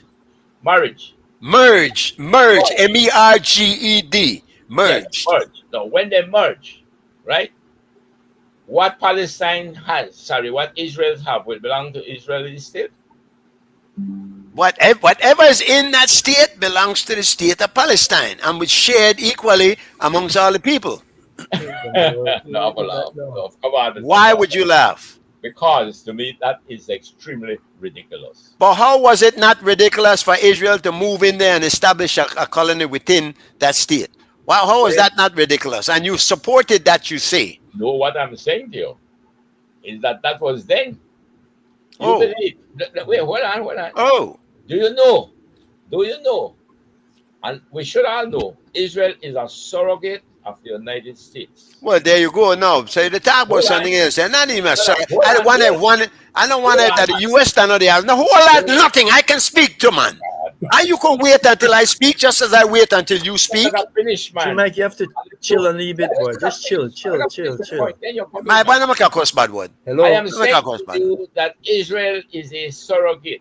No, it is one of the most powerful country in the region. Yes. Definitely. So Yes. you want to tell me, Mr. Chairman, that you could ever get Israel, and I don't know which country will ever support that they want to give up their sovereignty as Israel and merge with Palestine? Theoretically, No way. spiritually, humanitarian wise, you might say, boy, that is the way it should be. I believe that the solution, I think, will have to be one two-state solution. How would you work that out? Two separate states. How will you work that out? Because Israel will remain Israel. Mhm. Palestine must be given its sovereignty, and all those countries of the United Nations should support Palestine in financing the reconstruction of Palestine and building it back. would That you is what it should be. would you agree with going to the original declaration and divide the country as near to equal as possible? Then you give the Jews 51% and Palestine, but most people agree with that initially anyway. So go back to, but Israel does not want that. Israel want a greater Israel. Israel want the whole thing. And in fact, a lot of people believe that this right here was manufactured and orchestrated to move towards that end in ethnically cleansing those people. And you support that? What, ethnic cleansing? Yeah. No, how could I Of support? course not. I How told would you I'm Joe not- I support? told you already I'm not supporting that. I'm asking you. I'm asking you. No, I Yeah. said it clearly. I do not support what Israel is doing in Gaza. So would you support the partition of the country into two parts? Because they both have equal. Forget the technology. Forget the mass weapons infrastructure that they have, but they have this similar amount of people. And in fact, there are millions of Palestinians that have been driven out of their land and refuse re-entrance into that land, that would like to come back and live in Palestine again. So there be no problem in them developing a state as advanced. And because there's no, the Israelis might be good at developing weapons and certain other things, but they have no monopoly on intelligence, and they have no distinct advantage as far as common sense over the Palestinian people, though they'd like for us to believe that. And maybe the rest of a lot of people in the world would like for us to believe that. But that is not true. You can have a two-state then, but it would have to be under equal terms. Are you Not saying one that- ruling the other. Are you saying that you will look to the alternative of the two-state now? Yes, I'm looking at the two-state as an alternative to the one state, which I believe would be the better solution. Fine. But So if it therefore- comes to the point like you were therefore, saying, I think you are answering Spooner's question now. He asked you what would be a feasible solution. The feasible solution, then you are agreeing, is two-state. and feasible, why? Why do you decide that that is feasible? You just don't admit it. That you think that the alternative may have to be the Joe, I don't admit nothing, man. Don't put words in my mouth. And Spooner, shut up. Not tell me lighten up. Listen to me. Not put words in my Why mouth. you I lucky did. we know in the same room with I you? did not say that you had a back shot. Anyway, let's go. Let's go though. But you're saying though, right? That, You're and I'm saying not that- saying that. He asked me, and let me repeat it clearly so that you can understand it. The best case solution, that what I see as the as would work out the best way, is for a one state. Now you say that's not feasible. Jeremy says it's not feasible, and you believe that the rest of the world would not want to see that happen. Then the next case would be divide that land evenly between these two people, both of them disarm, both of them. You can't ask one for disarm and the next one, which is the more aggressive and the one that proved more likely to kill a whole lot of people, to be the one to keep weapons and the next one to disarm. They are never going to give those people the rights to life. They're not. Just for clarity, I would like to see a one-state solution, but I don't think it's feasible. All right, and that's good. Okay. We understand that. Exactly. Joe, no claim no victory for that, Joe. You weren't saying that. You just said something else. But No. I had left the theory to you, Mr. Chairman. I am So, not in the world of theory. anyway, I am in the world of realism and would you believe that it would be feasible, Joe, to have a nation divided in two, with the Israelis getting half and the Palestinians getting half?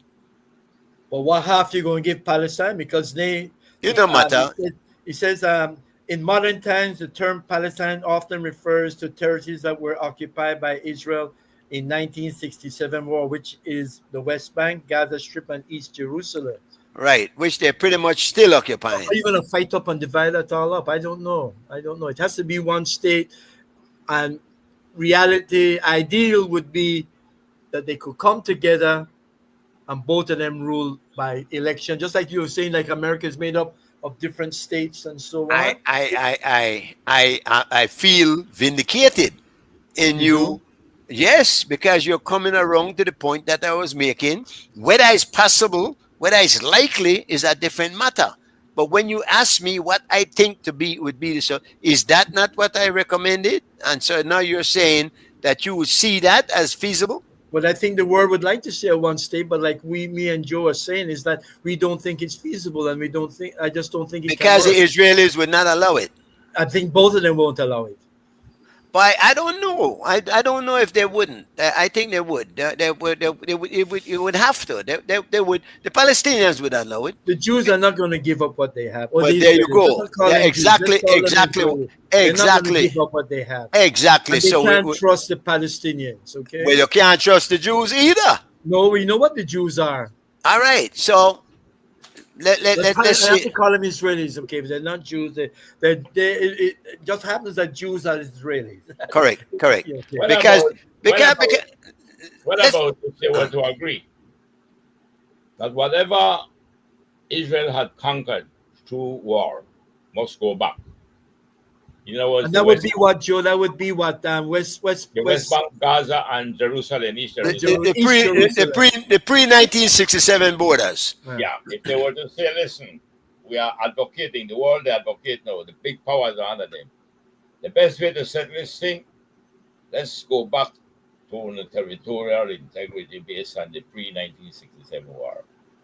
Now, you know what will be the problem with that? You saw what the United States did when Israel decided to make Jerusalem the capital, right? And the United States supported and put up the embassy there. So to me, that one they might have to concede that. Why? I would have thought that. Why? But Joe, hold on, not run past it, because if they put it there, they can move it from there. I agree. So That's, maybe I'm only trying to find a solution. right. So that could be a part of the solution then. A two-state solution where, in fact, they have to back out of Gaza, back out of the West Bank, and then they will have to now decide what we can do with Jerusalem. Did you see this lady when they look at as the settlement mother was being considered for the Nobel Peace Prize? And make we talk about the Nobel Peace Prize. Were you, Joe, in agreement with the choice made for the Nobel Peace Prize? Quite frankly, I have no giving thought to the different known leaders of the world or people who have distinguished themselves, because it is based on peace, freedom. No? Freedom is what brings peace. Now, the lady is the leader of the opposition in Venezuela. And from what Has she brought peace? No, but she fought for freedom. Has she brought freedom or peace? No, she didn't bring the peace. But she's been fighting for it. Yeah. Does fighting to you suggest peace? Well, if you are a person fighting for freedom, because you need freedom to have peace. All right. And I That's one believe of the that attributes of the Nobel yeah, Peace when Prize. she was nominated, she was nominated. It's not that they choose her, that she was nominated. And the board are the people who make the decision from what about the Nobel, no, after Nobel away here. Apparently, she wanted to. She said that Trump deserves it more than she does. But me personally, I think that Trump doesn't deserve it until he's really achieved what he's trying to achieve now. Yeah. Well, they tried to, to smooth Trump feathers because he was so arrogant about he didn't nominate himself, and he didn't know he deserved it. Anyway, it looked to me that they tried to pacify her, and they said that the nomination had come. They closed the nomination before he became president. In other words, if they never close it, maybe they begin it.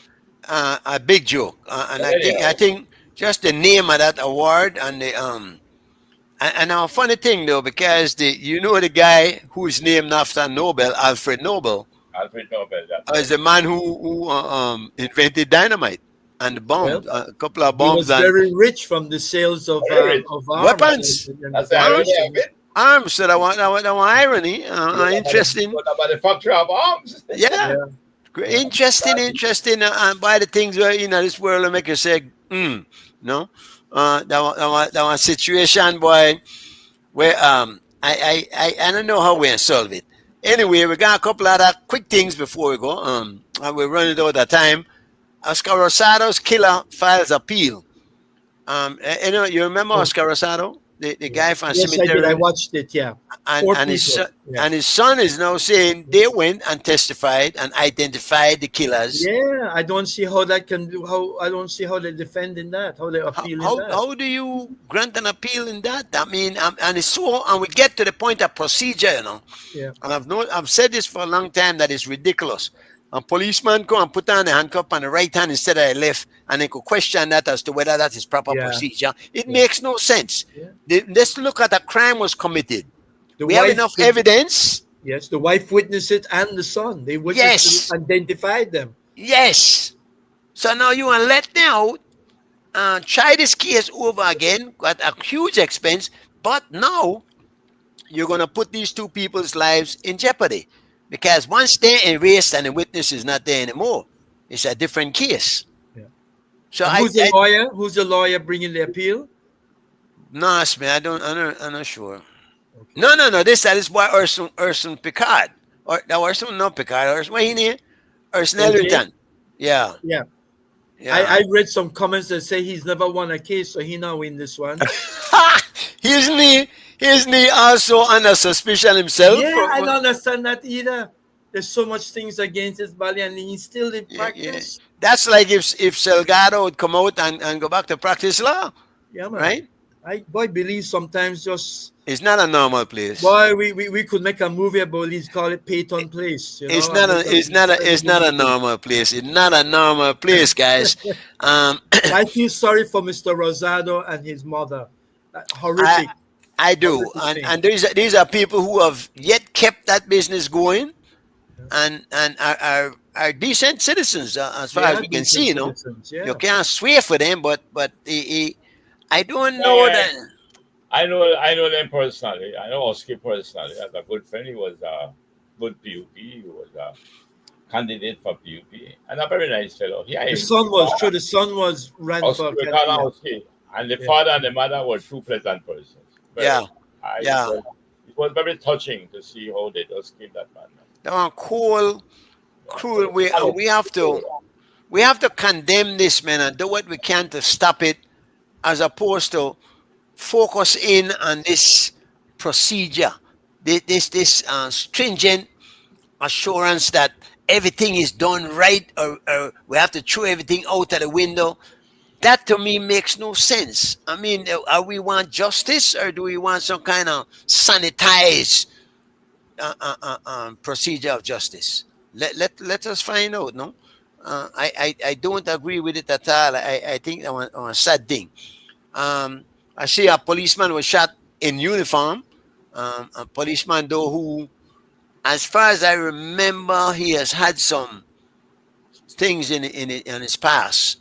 So that I want, Yes, that I he want was. exemplary member of the department. But I want sad thing when because you're shooting a policeman in uniform, then that I want a front against the whole department. The department needs a lot of good PR.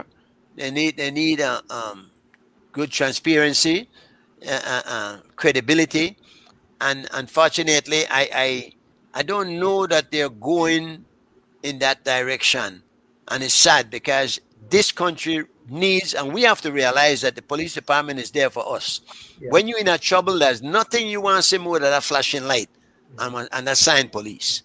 yeah. When we start killing our policemen, that's a serious problem. Problem, Serious problem, problem. problem. And we all have to speak out against that, no? So let me say congrats to the Speaker of the House, the Honorable Speaker of the House, Valerie Good. Smith, Wood Oh, Smith, good. because she's apparently she has completed her treatment, which has been a success. It seems like she's been clear, back to duty, and I want to say the best for you and everything. I want Yeah, to say, I would want to. I wish the same for her too. She rang the bell, no? yeah, you rang the bell. Yeah, good I one. think she's a very good lady. I know. I think so. I think probably she's got very fair. respect for Valerie. I think she's fair. I want tough spot to be in, you know, I can imagine. and the She and her fair. husband. I want to say big up to all our regular listeners, Deidre, and thanks for being with us this evening. And What happened Norman to Fair. Gregory? What happened to Mr. Morrison today? I don't know. I'm not sure if we had only spot over the course, but I didn't see that as being affecting. I think Omar Silva afraid for come on the show. You know, I don't think he could handle it. So, you know, You've tried to reach him again. Now Joe is suggesting yeah, he's he a good ignore person. me, he ignore me. Yeah, You know, man, some my call, I'm reach out. So you'd be a good person, and again, he was afraid for him, man. He afraid for him. he was the first press officer for the police, you know. Yes, he before was. Yeah. In fact, I was there, and then a young lady. When he was there, a young lady came on after her. You remember that young lady? Pretty girl. No, I don't remember her, but I I can't remember remember you. Joe. Before me, yeah, I took over from her. I don't remember. I have to go back in the archives. Anyways, gentlemen, we're out of time. Any unspoken words? Any unfinished business? Not that I can think of. I So enjoyed tonight. I think we must close the night on the understanding that we have a court of public opinion and we have a court of law. Yes. And much of what sometimes we have with differences over is in the court of public opinion. Yeah. And I think that going back to the case of Buddha, not Buddha per se, but it's good for us to discuss some of these things in the court of public opinion first. And hopefully that when it goes to the court of law, we will then be able to say, boy, well, this is the position. Oh, I did want to say something. The ICJ judgment that's due on the 24th of November 2025. Are you serious? Yes. Google it. They are in court right now with it. Well, a friend of mine in Scotland, she asked me when is the ICJ judgment supposed to happen, and I said I asked the same question on Google, and it said the 24th of November 2025. Is it going to be handed down or begun? Because have the arguments been presented from both sides? We have not been hearing enough about it, I don't think. Well, yeah, we haven't heard anything back, but that's what Google is saying. Has it been ongoing then? Is that what they're saying? Because I know they had put it aside for this whole Israeli thing, no? This Can you talk very quickly? I'm gonna ask AI very quickly. Oh Lord, we've gone over the time. Okay. Yeah, we're over time, but I'll leave. See, why not the cut we off yet? Because usually when they start playing music, you know, that is when he cut you off. Let me very quickly ask AI.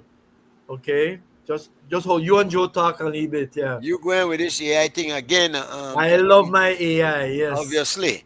Yes. But when he find me a nice young girl and come visit me, then I'll be really happy. My boy Sarge and shut up. I think AI will provide more leisure for us. Yes, exactly. So it's the leisure industry will make the money.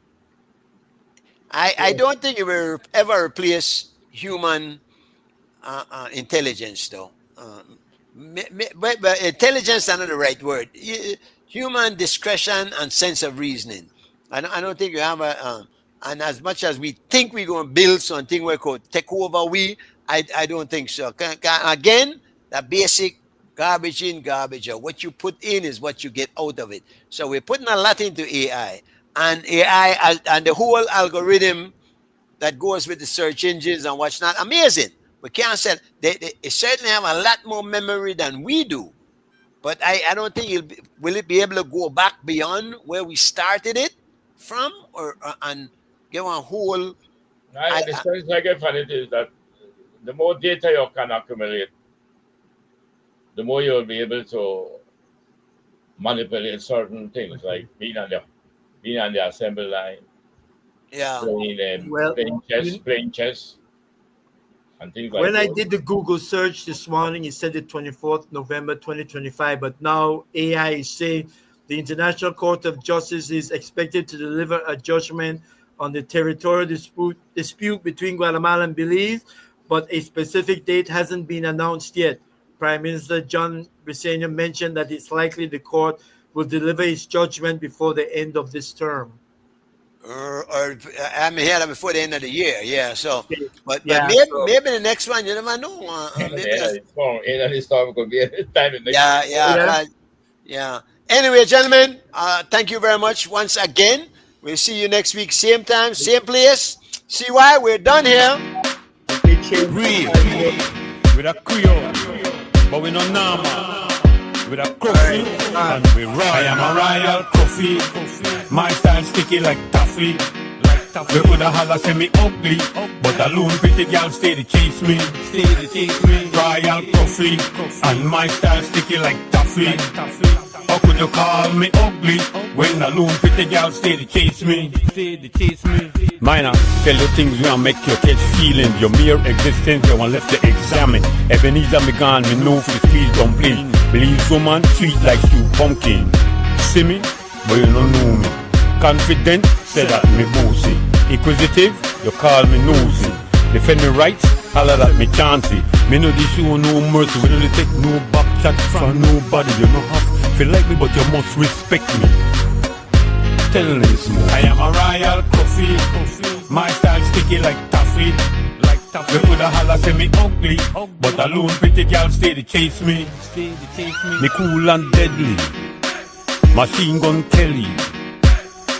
Machiavelli. Stay ready like Freddy.